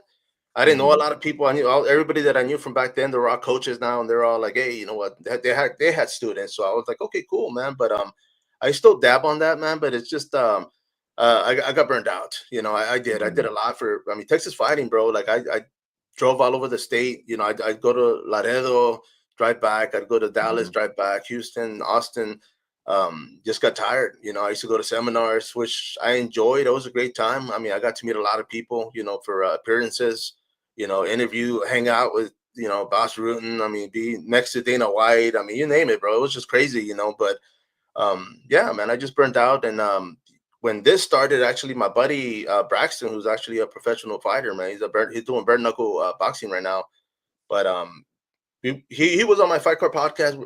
He was like, "Man, is there any horror?" Because I had some horror posters, and he's like, "Man, you're a fan?" I was like, "Yeah, bro." And so he was like, "Man, let's start a horror podcast." And I was like, "You know what?" Because no, we couldn't find one. I just wanted to see one, and so I was like, "Dude, I got the equipment. Like, let's run it." And we started, and he had some. He was here in San Antonio, moved to Austin, started training, so he kind of like faded away from that. We're still working together now with a different segment, but I just kept running it. It was fun. I go to conventions, I meet actors, I'm a moderator, so I do the Q&A panels. For a guy that doesn't like to be in the limelight, dude, I'm on it. Yeah, and now you're acting where you're in front of the camera too. It's Oh yeah, it's that's wild. pretty cool, man. And now on the Coming Soon podcast, what type of who all have you had for your guest list? So that way, people want to go back and watch some of the other podcasts. They can, especially if they have, are your other episodes. Oh yeah. If they have certain other favorites that they want to start with, and then be able to watch them all. Because preferably, we like people to start from episode one, but we know that that's a lot of hours Oh of yeah. talking, Yeah. right? No, for sure, man. You see, and when I started the Coming Soon podcast, I mean, with Braxton, we were supposed to do our weekly episode where we just chit chat about stuff, and then I was gonna interview a director or an actor in the indie world because I was like, man, I'm gonna start hitting up the indie actors, and it just turned into an interview podcast. But as far as guests, man, I mean, you name it, bro. I've had a lot of great people in the indie world that are making a dent in the industry, covering everything from horror to sci-fi. I mean, some drama. It just depends. I mean, I interview everybody, and it's fun. I'm nosy, so I ask a lot of questions. I want to know a lot of things, but because of that, like I get a lot of screening videos, man. I watch the films before. I have like 4 different production companies that send me screening links like throughout the week. So I'm watching movies like before they come out on theater, and I'm grateful. I break them down. But yeah, those that are watching, man, even like yourself, bro. I know I got to bring you on my podcast as well, man. But if people out there trying to make some content, jump in, get an interview, talk about films or any productions coming up, by all means, man, they can definitely contact me. But yeah, go to the YouTube channel. I mean, everything I run is under Coming Soon Podcast when it comes to Instagram, TikTok, YouTube, you name it, man. So they can find me Nice. out there, bro.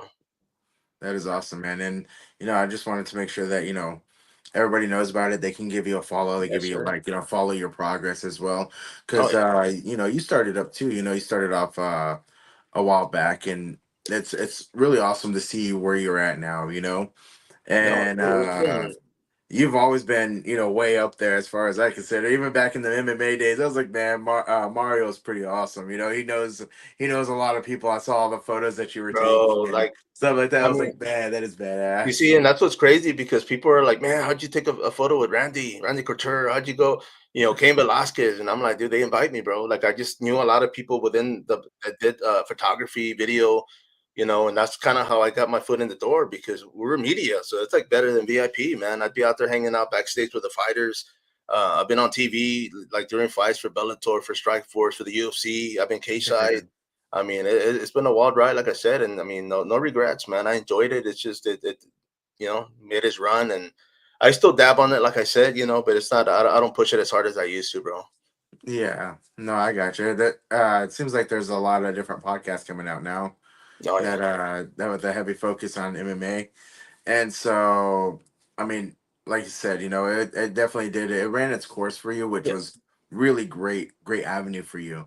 And it led you to what you're doing now, which is really cool. And then, like I yeah. said, seeing you on American Coyote was that your first acting role after being your hiatus from film, or Yeah, what? actually, it was, man. And I know you guys brought up Marcus. The guy's a great guy, man. Him and Sabrina, given opportunities, and I will say this, bro, because when it comes to like Fernando, yourself, the actors, man, the people that I look up to, because you guys are out there hustling, bro. And I mean, I'm doing my thing, and I'm hoping in due time, like I will get something. I've gotten a few lines, I've gotten a few opportunities where they're like, hey, you want to do this, and I don't say no, bro. I'm like, you know what? I had 50. I'm 50 years old, man, and I said, you know what? I'm not.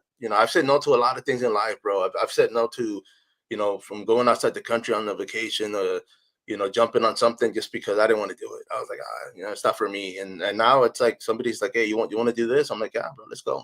Like I don't.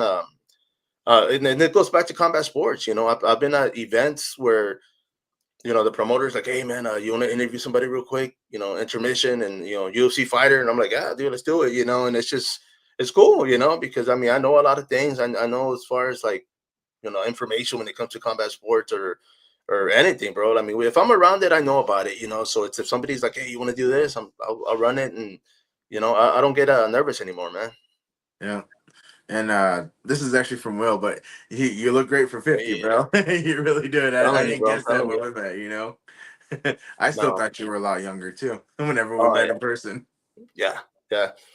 But it's been great though, man. And I will say this, bro, because somebody had asked me a while back, like why I kind of waited this long, and for me, I got to be dad, during my 30s and 40s. I'm still dad. My kids are grown, they're on their own, and it was just like the perfect time. I said, man, I got time. I mean, I work, of course, but I mean, I can work around things, and it's like if given an opportunity, like I'll definitely jump on it, man. Mhm. That is awesome, man. And it's cool to see where you're at. And I'm glad that your podcast is doing good. I see you Yes, you stream multiple times a week. bro. I'm gonna start sending you people, man. No, but yeah, bro, and that's the thing because like me, like yourself, you have a schedule for it, man, and I do too. I mean, I schedule things, but it's like I'm like, oh, I'm only gonna do two this week, and people hitting me up, and I'm like, yeah, well, I got Wednesday, I can do this, and they're like, oh yeah, I'll wait, I'll do this, and like next week I'm already booked, bro, for the week, so it's Nice. but it's fun though, man. I mean, I enjoy it because it's like I get to meet a lot of people, um, on top of the acting, I've done a few voiceovers, and those are like after directors, I interview them. They're like, "Hey, I got this part. If you want to do it," and I'm like, "Yeah, heck yeah!" And so I've had a few voice perks. A movie in England, one in South Africa, in California. I mean, just movies that are coming out, and it's just like, all right, cool, man. Like I'll hear my voice out there, and it's we'll see how it goes, man. There's a few coming out. One in March, the other one in April, and then in May. So they're going to be released, and it's It's, cool. I like it.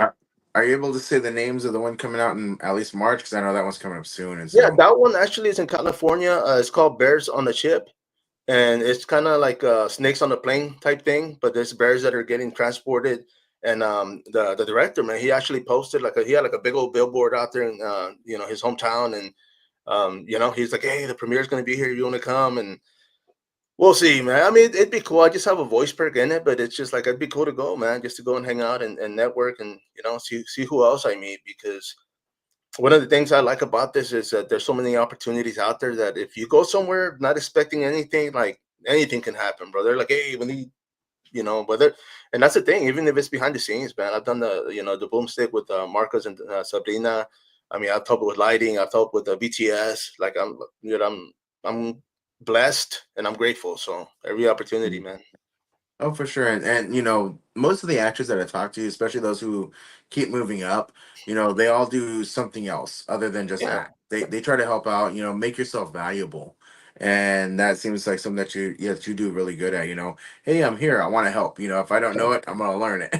Oh, exactly, bro. I'll fake it. No, no, I'm just joking. No, but I mean, being having done photography and videography, like you know what I mean. Like I'm not a professional by any means, but it's like they want me to hold the camera, like I'll hold the camera. They want me to hold the Mhm. lighting, and just being behind the scenes, man. I mean, every guest that I've had, it's always like, man, it's fun.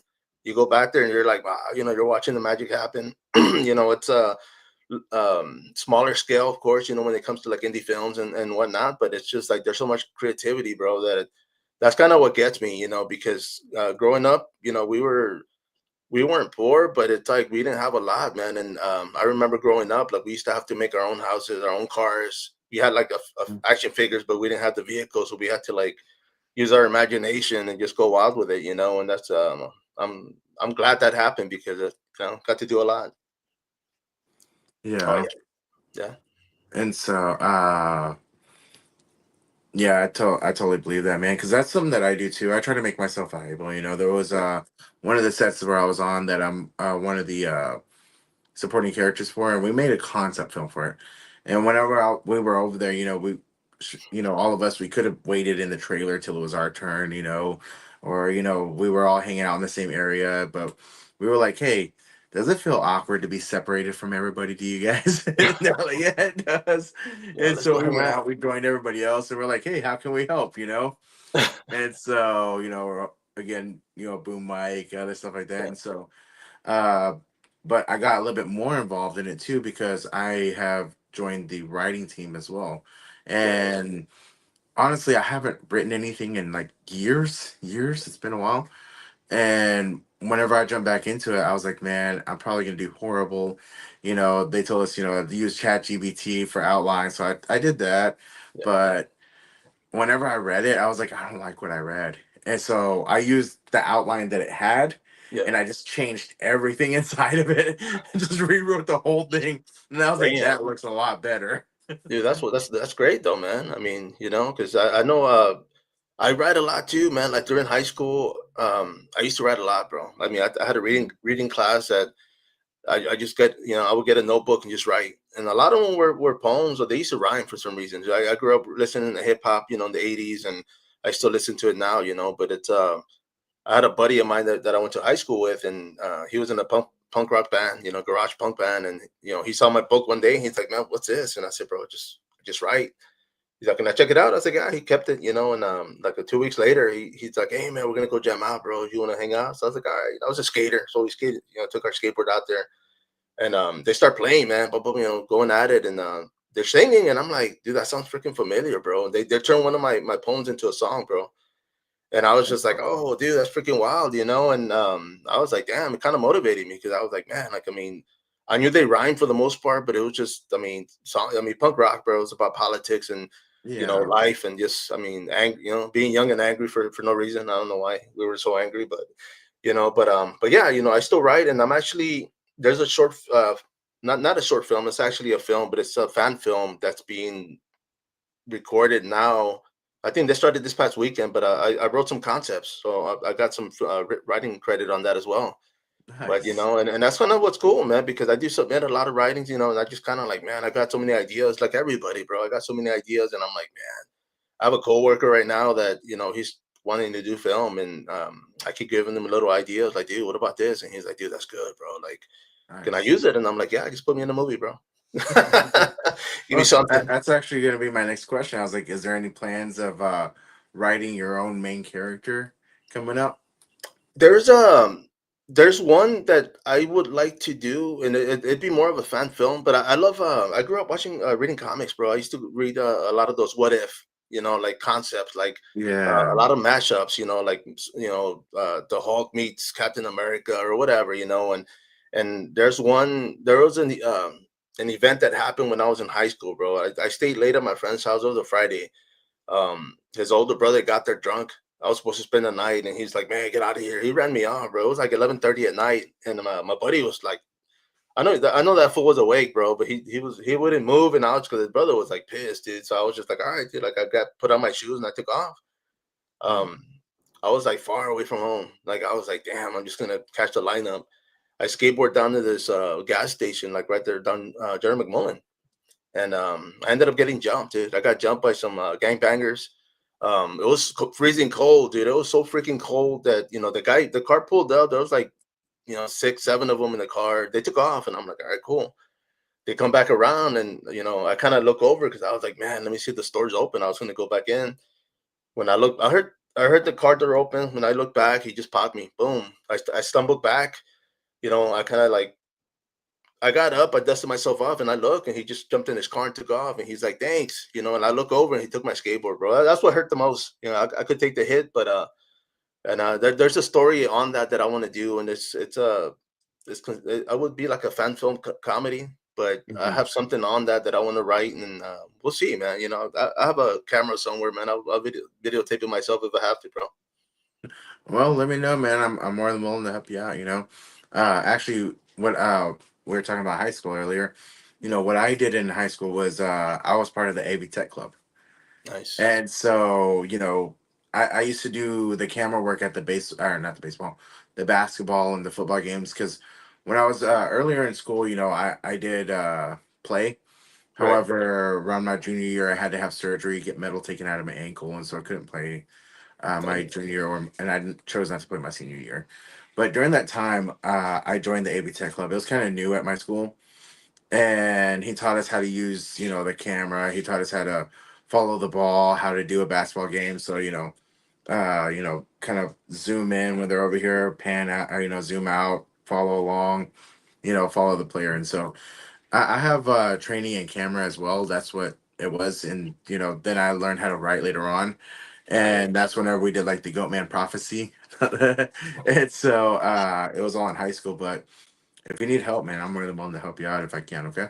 No, no, for sure, man. I appreciate that, bro. You know, and I think Yeah. that's what when it comes to being like doing art or being an artist, man. I mean, it's where it's at because like I said, there's so much creativity out there that you know, there's a lot of things that I think about and I'm like, man, I want to write this, I want to do this, or I want to, you know, and it's like I said, I mean, if I had the equipment, I'd be recording stuff myself. I mean, just to get it out there, you know, because there's ideas that I like, and I'm like, damn, I wish, you know, if I don't write it down, I'm gonna lose it. So it's like for me to start recording, man. We'll see, bro. We'll see where that goes. Nice, man. Because I think that it's gonna be something great, and I support independent film as well. We support it here at Bell Ringer Film, and film productions. It's very supported. We want to make sure that it's working, and not only that, depending on the timeline too. Will it was willing to make trips out this way too. I know that he's planning to come out sometime during spring, Right. and we're gonna shoot some things for our sponsors as well. A little couple of Right. commercials and stuff. But we'll see how it goes, and whenever you get your project going, I for sure I know I'll be able to help you out. Okay, because even if it's like I said, operating the camera, holding the camera for you, or helping out PA, or sound, or anything like that, wherever you need me at, Sweet, you brother. know Appreciate that, man. Thank you. because like I said, you've been a really good friend of mine for over a decade, man. probably around 2 decades. Yeah, I was gonna say, I Around two always people decades. say the '90s. I'm thinking this 20 years ago. That's 30 years ago, bro. I'm like, damn, I'm going by quick, man. But yeah, Yeah, bro. I forgot. That's why I switched it up. I was like, Yeah. wait, it's been 2 decades. And you know what, though, man? And I will say this, bro, because going back to combat sports for me, like, you know, hanging out like next to Dana White, hanging out to, I got to sit down next to Mark Cuban in Dallas, bro. I mean, just like crazy stuff that it's like, who would have thought, you know? It's just like, oh yeah, dude, what's up, dude? David Bella, What's man. up, David? Yeah. And Appreciate you, brother. but yeah, bro. But it's just I've done a lot, dude. Like I've done so much that I tell people and they're like, man, how old are you, man? Because I'm like, bro, like I'm 50. Like I feel like I've been around the world, and that's one of the things I always tell people. I always wanted to travel, but God knew that I wouldn't be able to. So he brought people to me, man. Like I've met people all over the world, from Brazil, Thailand, like you name it, and I mean, living here in San Antonio, that's one of the great things because it's military city USA, bro. So there are a lot of people stay here, from other countries, Mhm. other states, and met a lot of great people, man. Man, that is awesome. That's it's so cool to see, how much, especially like San Antonio and Texas in general, is growing Yeah. in film and, uh, the industry that we're in. Because I remember, there were some shows that were being filmed here, but it wasn't too big of a boom until more or less recently. And along with the rise of technology, more independent films started getting Yeah. filmed out here, and then students started coming out to this way to learn at our colleges and universities. And with the rise of costs in, I believe, like California, a lot of those directors want to come here. And then Texas started offering incentives. And then you had some mainstream actors who started advocating for filming in Texas. And so it's just really a booming industry here in this area for us. And so and it's created some awesome, opportunities for a lot of people like us, because before they used to do what was brown face. Oh yeah. Yeah. And a lot of the, especially like the indigenous roles, the Latino roles, they would just, cover it up, or else like Latinos had to play like gang members, or, Oh yeah. The typical stuff. landscapers. Yeah, the typical stuff for like minorities. And now, you have minority led casts, or minority primaries, or, main characters. And same with indigenous too. It's cool to see how much it's risen and how much it's growing, And so, and I always say, sometimes most of the individual talent and thought is with independent films. So, like with yours, I'm really excited. I do want to help you out whenever you get ready. Okay. Yeah. No, no, for sure, man. Um, do you have any roles that are coming up that you know of, or? Yeah, actually, in March, I actually have I'm doing like a horror documentary, so I'm gonna be doing that in March. I'm gonna do I have two voice perks. I'm gonna be a voiceover for two like online cartoons. Like one's gonna be like an AI format, but the other one's gonna be like a little bit more of like it's like a storyline like for kids. But they're gonna go ahead and I'm gonna be a voiceover for it's for a fruit vegetable garden. So I'm gonna be a voiceover for a fruit. I don't know which one, but they gave me that opportunity, so I was like, yeah, man, like I'll do it, and I'm supposed to be getting the script, and I mean that's gonna be filming the end of March, but yeah, I know Fernando was talking about being on so many films, man, and I've got like film credits, voiceover credits together. I'm on 15, and it's not even. Nice.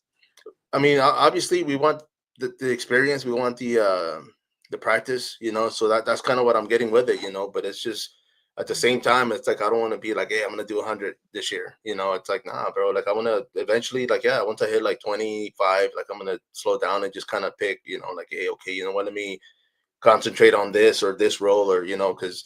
I mean, like I said, I've been blessed, man. Everybody that's allowed me to jump on, I'm grateful Mhm. and I thank them, and see what goes from there, bro. But I mean, the year's still new, it's still young. I mean, shoot, man, we still got a few more months left, and we'll see what happens. Yeah, for sure. And that's especially this year, I've slowed down on a lot of the work. I Yeah, was doing a bunch of background work, and building up, and then so I've been invited to be a part of. I was I was trying to think back, but I was like, it's actually more around 6 films that I've been invited to be a part of this year, and I'm pretty excited for them. And me- I'm pretty excited for them to be coming along. But I also want to make sure that I'm focused on them. Yeah. So like I'm doing better as far as my characters go, and not just because I've done a lot of improv Right. on my characters, and so but this time I want to do character study, grow as Yeah. an actor. And so I've been doing some classes that I started. I've started some workshops. One of them is with Ronnie Hummel. The other one is actually a gentleman that was on, Mayor of Kingstown. Yeah. And so I'm going to be doing some improv stuff with him. His name is Phil Rice. And I'm excited about it, because I always say that I want to get better. I want to become a better actor. And even, I've had a lot of encouragement. So like a casting director told me, what she really believes, and this was from Ronnie. She said that she really believes that acting classes and coach can take me to, higher levels where I want to be as far as my acting career goes. And I wanted to dedicate it to become that better actor. And I know that you're the same way too. We like Oh having yeah. fun, but storytelling is important, Yeah. and we want to represent the character correct. No, for sure, man. I mean, yeah, it's just Mhm. you don't want to go in there half blind and not do something correctly, or not pay homage to the character itself. But I Mhm. agree, man. I got to do more workshops as well, man. So definitely point me that direction after this, bro. Okay, will do. And I'll be more than happy to help you out with that, man. And anybody who's interested, on Instagram, it's lights, camera, ready. Okay. And that's his main page. But I can message that to you. I can send it over to you too, okay? Yeah, please, man, please. And so it wasn't like any of the other ones because I've been to a couple of free workshops, Right. and it was basically kind of monologuing and talking about their experience, and then going over testimonials. With his, I went to his free workshops, and he made it fun. We played the ABC game, we played the question game. Nice. It was very interactive with everybody that was there, Yeah. and so it was really cool. Actually, I'll send that over so that way you Yeah, can check it out too. bro. You see, and that's the thing with me because I mean, like my whole life, like I don't show a lot of character when people always say I'm upset. I look upset, and oh, you always look mad or you look mean, and I'm like, man, I'm always thinking, bro. Like I'm always like I'm somewhere and I'm thinking about what's going on, what's gonna happen, and that's the way my mind goes, it just races. But covering fights, I mean, doing photography, video, man, like I was always behind the camera, behind the lens, so I felt like nobody could see me. I felt invisible. But at the same time, every time I go to a fight, man, I would like everybody would come up to me, bro, like fighters, coach, hey man, hey Spider, hey. And and like you said earlier, bro, like I mean, for the longest time, like nobody knew my real name, bro. Everybody knew me as Spider, like because I wouldn't put it out there. And it's like when I started doing acting, I was just like, man, I gotta start putting that out there, that way people can know who I am. But other than that, even my kids call me Spider, bro. I mean, it's crazy, but yeah, man, it's just takes a little getting used to because even now people, I'll be somewhere and everybody's like Mario, Mario, and I'm like, oh shit, that's me. They're calling me out there, man. And but I'm gonna plug this in too, bro, because I do. I'm a moderator, like I said. I do a lot of Q&A panels. I get to interview the actors, the guests. I also do MMA commentary for Tapper Scrap out of Victoria, man. So I do that as well. And it's just kind of why I wanted to do the whole voiceover. Because I said, man, you know what? Let me see where it goes. But it's just opportunities. Just feeling Yeah, comfortable and just doing what you want, what you love. It doesn't feel like work, man. that's awesome, man. Now, I know that one of the things about challenge yourself is sometimes you get to do things that make you a little uncomfortable, right? Oh Something yeah, that's a little bit yeah, new. And so, you know, it's actually really cool to see people go into that, yeah. because that's what I've told myself whenever I was in sales, because sales was uncomfortable for me. Oh yeah, yeah, It was bro. very uncomfortable for me. Yeah, But you know, I ended up going through it and being pretty successful at it, learning what to do. But as I stepped into like becoming a trainer in sales, you know, some of the things that I started teaching other people was, hey, get comfortable being uncomfortable, because if you stick, just doing only what you're comfortable with, it's hard to move forward. But you know, whenever you get comfortable being uncomfortable, then you start pushing yourself further than what you're able to do, and you find out that you're more capable. You're capable more, or you're more capable than you thought. Yeah. No, no, for sure, man. You talk about sales. I mean, I've worked for Academy Sports and Outdoors for years, bro, and I've always worked there as part time. Thank you, David. Thank you. I've always worked there part time, seasonal, just because I love working there. I used to work in the fitness department. I worked in camping, and so I had to learn my product, and I Mhm. did. I used to have vendors that would come visit us, and they would always like send me to go talk to the vendors because they were like, "Hey, man, go talk to the sellers or the buyers," and I would talk to them and I would tell them like, hey, they would ask me like, hey, what are customers looking for? And I was like, well, this is what they ask, this is what they complain about, this is what they like. And but they would always ask me like, man, are you the manager? And I'm like, nah, I'm part time. And they're like, what? Like, dude, like, but I was on it, man. It was one of those things, like you said, it was uncomfortable because you go up to strangers and hey, how can I help you? But it's like I tell people, man, I used to always tell people what they not what they wanted, but what they needed. And I was real Mhm. good with that because I knew my product. I still do, man. I go out there and people still ask me if I can help them. You work here? I'm like, nah, but what do you need, bro? Like, I got you. Won't go away, man. That is awesome. uh, as far as I went from sales, uh, I started off in door to door. Actually, no, I did start doing sales before then, but it was like breakfast burritos. We were in Brownie, Montana on my reservation, and I needed to. My family, we had to come up with the money to send me to Washington D.C. for presidential classroom. And so my mom had me go talk to people, and I was like, um, would you like a breakfast burrito? You want to buy this? Like, dude, hey, you know what though, man? And Let me so I say, see people, I'll be like walking towards them. I'm like, no, I don't think I want to talk to them. I'm like, but I really want to go to DC. yeah, bro. And so I'll Let go me sell them. Let me say this, bro, because when I was in elementary school, my older brother, he's like a year and a half older than me. Him and his friend would some guy would pick him up in a truck, and they used to go sell roses at the market square. And I was like 7, 8 years old, right? We were still young. But one day he came to pick up my brother, and my brother's like, "Hey, my friend can't go. You want to go?" And I'm like, "Yeah." So me and my brother went to we got dropped off. We're selling roses for $5, bro, like little plastic roses, right? And so the guy's like, "Yeah, for every rose you sell, you get 50 cents." So the first day we go, I sold like 2 roses, man. I was like, "Damn, made $1." We were there for like 6, 7 hours, man. It was it was crazy. And like the next weekend, like he picked us up, and I told my brother, I said, "Hey, let's go to the store and get something to drink." When we go in there, the store selling the same rose that we were selling for $1, bro. And I'm like, how much? And he's like $1. And I was like, let me get 5. So I started selling my roses, making me money. And then I would, when as soon as I would sell mine, I would sell his, and I would sell like one or two. But he was dropping us off. He was my ride. So he didn't catch on till like later, and he stopped picking us up. But I mean, I was just like, hey, you're using me, like I'm gonna make mine too. But it taught me a valuable lesson, man, because Yeah. um, when it came to music, I mean, I had my zine. I used to get. I was here in San Antonio.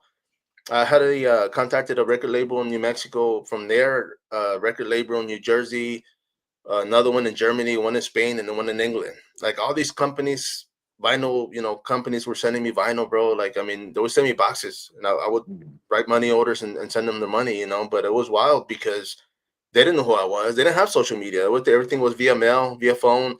I could have just been taking their money, but they trusted me for some reason, and I did good. I used to sell their vinyl, and I would sell out of the trunk. I go to shows in Austin, Houston, open my trunk, and yeah, I got records, I got vinyl, whatever, bro. And it's that taught me a lot because I was like, damn, these records are selling for like 20. The wholesale is like $4.50, and I'm thinking like, and I was selling them for like $10. I mean, I was selling them quick and making me $5 per record and making a couple hundred in the weekend. And the record labels were happy because I was sending them their money. It was wild, bro. Like I could have done a lot with that, but I just same thing. I just kind of burned out and stepped down and got away. But yeah, it was, No, it was a good experience.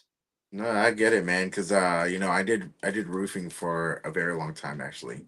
Yeah. uh, and I got burnt out on it as well. It took a long time, but I eventually got burnt out. And for a little while there, I was working where I was working nonstop every day, Yeah. and I didn't take a day off, and I didn't take no vacations for a very long time. I That was me, bro. can't remember how long it Yeah. was, but I was just constantly working. But that burnt me out so bad that I didn't really want to do anything for a while. Yeah. And I was stuck in a routine, but I wanted to walk away from roofing, but I always ended up walking right back to roofing because You roofing's knew it. what I knew to do. Yeah. You knew it. And Yeah. so, you know, which I still do it a bit, not as much like was where I'm trying to push it, where I'm going out and knocking doors anymore. Right. But if any of my old clients hit me up, I'm more than willing to help them out. Friends and family, they hit me up. I still have my old company name and everything. I could still, help them out with the insurance claims, and as well as doing their construction. And I still help out, with because like I said, my dad, he does renovation work. And so if I have somebody that, asks for estimate or inspection on something and I know that they need work, I'll also be able to handle that work for them too. But, you know, acting came along and it was a refresher for me. I caught the acting bug and I had stopped caring about the way that I looked. So like you'll see some like old photos of me Yeah. where like maybe just like before I started acting like 3, 4, or 5 years ago, which is really huge, man. And like I was well over 300 pounds. And so but I was well over 300 pounds and I was like closing in on 400. It was bad. My A1C was horrible. But after acting started, I was like, hey, I care about my appearance again, No, yeah, you're like, they say the camera adds 10 pounds. Sometimes I feel like they got two on me, man. I'm like, damn. I look at it, I was like, man, it looked like I could have ate myself. No. No, you see, and that's crazy you say that, man, because like when I started training in MMA, I mean, it was 1999. I used to compete. I was addicted, bro. I used to train like every freaking day. I used to go to the gym. I used to swim. I was like a triathlon, person, man. I was Mhm. doing everything. And, I would walk around at 145 solid, bro. Like I was freaking strong, dude. And my technique was good. I was a purple belt in BJJ, affiliated with Carlson Gracie Sr. Unfortunately, he did pass in 2005, Mhm. but it was one of those things where I I still didn't feel comfortable. Like I didn't notice it, man. I was walking around like at 220 back then because I used to drink a lot. And when I started training, all that went away. I stopped drinking. I mean, the first time I saw my friends, like they were like, "Damn, dude, like what the hell?" Like I took off my jacket, and everybody's like, "Damn, bro, you look good," And then I Yeah. didn't see it. It took me a while for me to realize it. And but even then, I didn't feel comfortable, man. Like I've never been comfortable like walking around without a shirt. I've never felt comfortable, like you know what I mean. Like it's just not Yeah. me.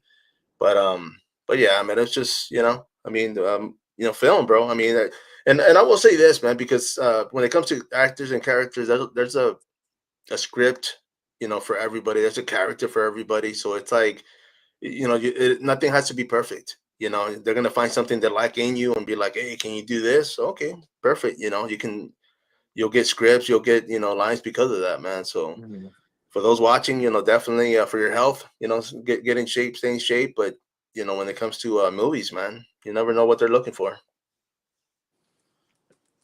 Yeah, and that's true because like whenever I first got into Bass Reeves, I was still really big too. But for me, it's like I said, whenever I said it was a refresher, it was definitely refreshing for me because it brought that back to where I wanted to care about myself. Oh yeah, A definitely. little bit before I started acting, I started playing Choctaw stickball with Eli. And what first got me into the gym was whenever I was playing with him, and everybody was knocking me over. Like even like these lightweight people, these people smaller than me You're like, what would the come hell? over and hit me, or like bump into me, and I'd roll over. I was like, I had no stability. I would just go. You're like, where's that jujitsu training, bro? Yeah, and so Oh I was man, like, man, I hadn't trained at that point for over 10 years. damn. uh, and it was a long time. And so then I got back into the gym, and I started working out, and then acting came along, and that what made me want to work out even more. And so, like, Yeah. even my shirts, I've noticed that I used to fill them out. I was like, my stomach could be way out, and I'm like, now I'm like, I still feel really, really chubby, which I am, Right. but I'm not as fat as I was. Right. And I got to keep remembering, hey, I'm not as fat as I used to be. My stomach doesn't stick out like that anymore. I feel pretty solid underneath, and so I'm starting to get somewhere to where I feel better now. No, not for sure, man. Yeah, bro. Because I know, I mean, when it comes to working out, man, I do a lot of calisthenics, bro. I do a lot of body weight training. I still do it. I still do drills. I mean, minimal. I can't do like what I used to, obviously, but I still stay mobile. And it's just for me, it's just more, to be able to keep moving. I always tell people don't stop stretching, man, because when you get older, bro, it gets harder and harder, but yeah, I do bird crawls at work. Like I work building maintenance, in the building, man, 3 floors, bro. I do bird crawls going upstairs. We have like a back steps for like maintenance and stuff. So every day, bro, I'm out there. I do reps. Who knows how many times? I Yeah, don't count them, but it's like it's all body weight training, brother. for sure. Well, man, I really appreciate you coming on the show. Sure. Whenever I do get a set going and I do get a stage, because like I said, I want to turn it into more like a full late night type experience. Sweet, bro. And so definitely like to I would definitely like for you to be one of my in-person guests as well. Just Yeah. like, everybody who's been with me since the beginning of this podcast, I do plan on inviting everybody back out, especially as we keep growing, because every week we're growing more and more Yeah. and finding more and more followers. And I'm able to make leaps and bounds as far as it goes for the podcast and different opportunities that are coming that, like I said, all of you guys in the beginning, I want you all to come back on the podcast, come back on the show, so that way we can all rise together. That way, we're not just being like, hey, I made it up here. I'm gonna ignore everybody else, but I want you guys all to rise up too. If I go up, I want you guys to follow as well, No, for because you sure. guys are amazing. Everybody should get to know who you are. No, bro. Like, and I'll say this, man, because like I mean, having gotten to meet you in person, man. I mean, that was a blessing. It's cool because it's like, for the fights. Every time I go somewhere, it's like it feels like a reunion, and it's like all these films projects that I'm jump on. I see Fernando everywhere. I see, everybody, man. And it's I got my friend of mine, dude. I actually befriended him, dude. Carlos, man. Out of, from Mexico. He's from San Antonio. But I mean, I'm looking to go to Mexico to do work out there too, man. I'm bilingual, bro, so I might as well use it. For So we'll sure. see, brother. We'll see. All right. Well, do you have any advice for anybody who's trying to look to jump in and may have excuses of why they can't start?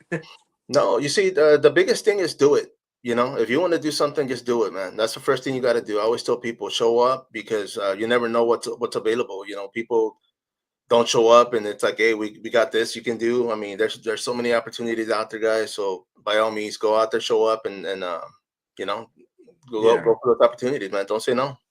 All right. I appreciate you, man. I want you to I'm gonna put you in holding for a little bit, okay? Or backstage for a little bit. Got Because it. I wanted to talk to Fernando a little bit more because we kind of got cut off a bit Yes, early. yes. And right before we end the show, I want to bring everybody back on and tell everybody good night. All right? You got it, brother. All right. Appreciate you. So I'm gonna stick Okay. you in the waiting room off stage, okay? You got it. All right. And we are going to be back here with Fernando. We got cut off a little bit, so I'm going to bring him on stage real quick. Thank you guys for waiting. Poof, I'm back. Boom. How's it going, brother? Hey, sorry about that. My internet kind of had little difficulties there, but No, it's I'm not back. cool. I appreciate you joining us back. And, Yeah, for sure. I really appreciate your story. We just had Mario on, and that was actually very, very fun too. I Yeah, enjoyed that's having him on. Just like you, ever since we met, we've been pretty good friends. We've oh chatted yeah, quite a bit and talked, and we've been more or less remote friends because you guys live down in San Antonio. yeah. And I so, see and I'm him up in like the you said. DFW area. I like he said. I see him around at different sets. Like, hey, you're here. Hey, what's going on? Just real cool guy. I like Mario. Mario, he's a good guy. I know he been done a lot of stuff, and uh, I mean, I love working with him. We had a few scenes together in I believe it was Toxic Abuse with Robert. Geez, I'm drawing a blank here. We did a movie with him where we played officers, as a matter of fact. And then I think we got him. He's actually on the one we're doing right now, which is Divided Loyalty. Oh, nice. Yeah, he plays. I don't know if he mentioned it or not. He plays a doctor in that one. Yeah, Oh, that's cool. yeah. So it's great. I love working with him. For sure. Whenever it gets pretty close to coming out, I know that you're probably going to share it on social media. We'll definitely share it for you guys as well too, Oh yeah, so that way people can keep up with your projects. Okay. yeah. That one's gonna be big. Yeah. For sure. And let me see. I had our conversation a little planned out, but anyways, I wanted to check. Was there anything else that you wanted to tell any of our viewers before we go through? Because you've had we went through your history and then how you got into acting and then you know different aspects of your life, which has been very powerful and really amazing. I just want to check and see, because I didn't want to end it off with you getting cut off. Yeah. No, you no. know, I totally agree. I like to get It'll be final like all my advice from movies. I end everybody. up dying. Well, we'll try to get that switched up for you. All right. Hey, yeah. Play the That'll work. hero role, right? So We need no, some hero roles. yeah, yeah, for sure. No, I would just like to tell people, not from like my point of view, but from a parent point of view. If you have a son or a daughter out there that's going through, you know, life, just with drugs, with alcohol, or just, going through some hard times, just my mother never stopped praying for me. You know, she never stopped praying for me. And I would like to tell people, hey, if somebody, one of your kids is going through it, don't stop praying for them. One of these days, God's going to touch their heart and it's going to change their life like the way He did to me. You know, uh, one of the other reasons why I stopped that lifestyle was no mother should have to cry every time she sees her son through a glass window. Visiting days, Tuesdays and Thursdays, crying and crying. I'm like, I don't want to see mom crying every time she sees me. She's supposed to be happy when she sees me. So I would just tell people out there, whether you're a mother or father, grandfather, grandmother, just don't stop praying for them. Stay strong for them, and God eventually one day will take them out of the situation they're in, like He did me. So That is awesome, man. That's mhm. that's really powerful. And like I was telling Mario, I really appreciate all of you guys who came on here, onto my podcast, especially these Thank you early for having times. me. I'm more than happy to have you on here. And whenever we have a full stage, I definitely am going to invite you guys all back. And we're going to do kind of an in-person interview. All right. Oh, okay. Yeah. And Just let so me know. for Let me sure, know because when. I'd like to bring y'all on. Have the in person interview, and then afterwards have a musical guest. Somebody who's not known, so an indie musician or artist. Come in Okay. and showcase some of their music right at the end. Oh, okay. And Yeah, kind so of like the Tonight Show. yeah, kind of like the Tonight Show. And so we don't have to do everything the same way, but because Oh I no. eventually want to do like other stuff too, because we're all independent artists, so like have little bits where if somebody's some of the actors showcase a little bit of acting, let's have an improv game real fast, Oh yeah, and that'd be fun. so showcase a little bit of that stuff so that way people can see how you do things. So it might be a little bit long of a show, but we're gonna have some fun on it. All right. Sounds like fun. All right, I appreciate it. Now I'm gonna bring Mario back in, and we're gonna tell everybody good night, and then I'm gonna go over my closing statements. All right. Okay, got it. All right. Let's go ahead and bring him back in. Fernando, what's going on, Hey, brother? Here we it's a go. party now. Oh yeah, let's go. So I really appreciate you guys. Uh, you guys are wonderful. Y'all are awesome. Y'all are great friends. And oh, Will's trying to play with the head bubbles too, so that way we all get out here pretty good size. So uh, let's go ahead and tell everybody good night and thanks for joining us today. Thank you, thank you. Have a good night, everybody. Good night, everybody. And don't forget to follow their social medias: Fernando Mora, Mario Spider Gary, and don't forget to follow Spider's podcast either. The Coming Soon podcast. Give them a like, give them a follow, subscribe. Don't forget to like, subscribe, and follow our show as well. You can find us all on Facebook. I know that we all have Instagrams as well. And you can also find our channels are for the Coming Soon podcast and Today's Entertainers with Little Dog on YouTube as well. So thank you guys. Y'all have a wonderful night. And Will has prepared this for some of our sponsors. So thank you very much, guys. Y'all take care. All Have a right. good night. Appreciate you, gentlemen. Peace. Have a good night, guys. All right.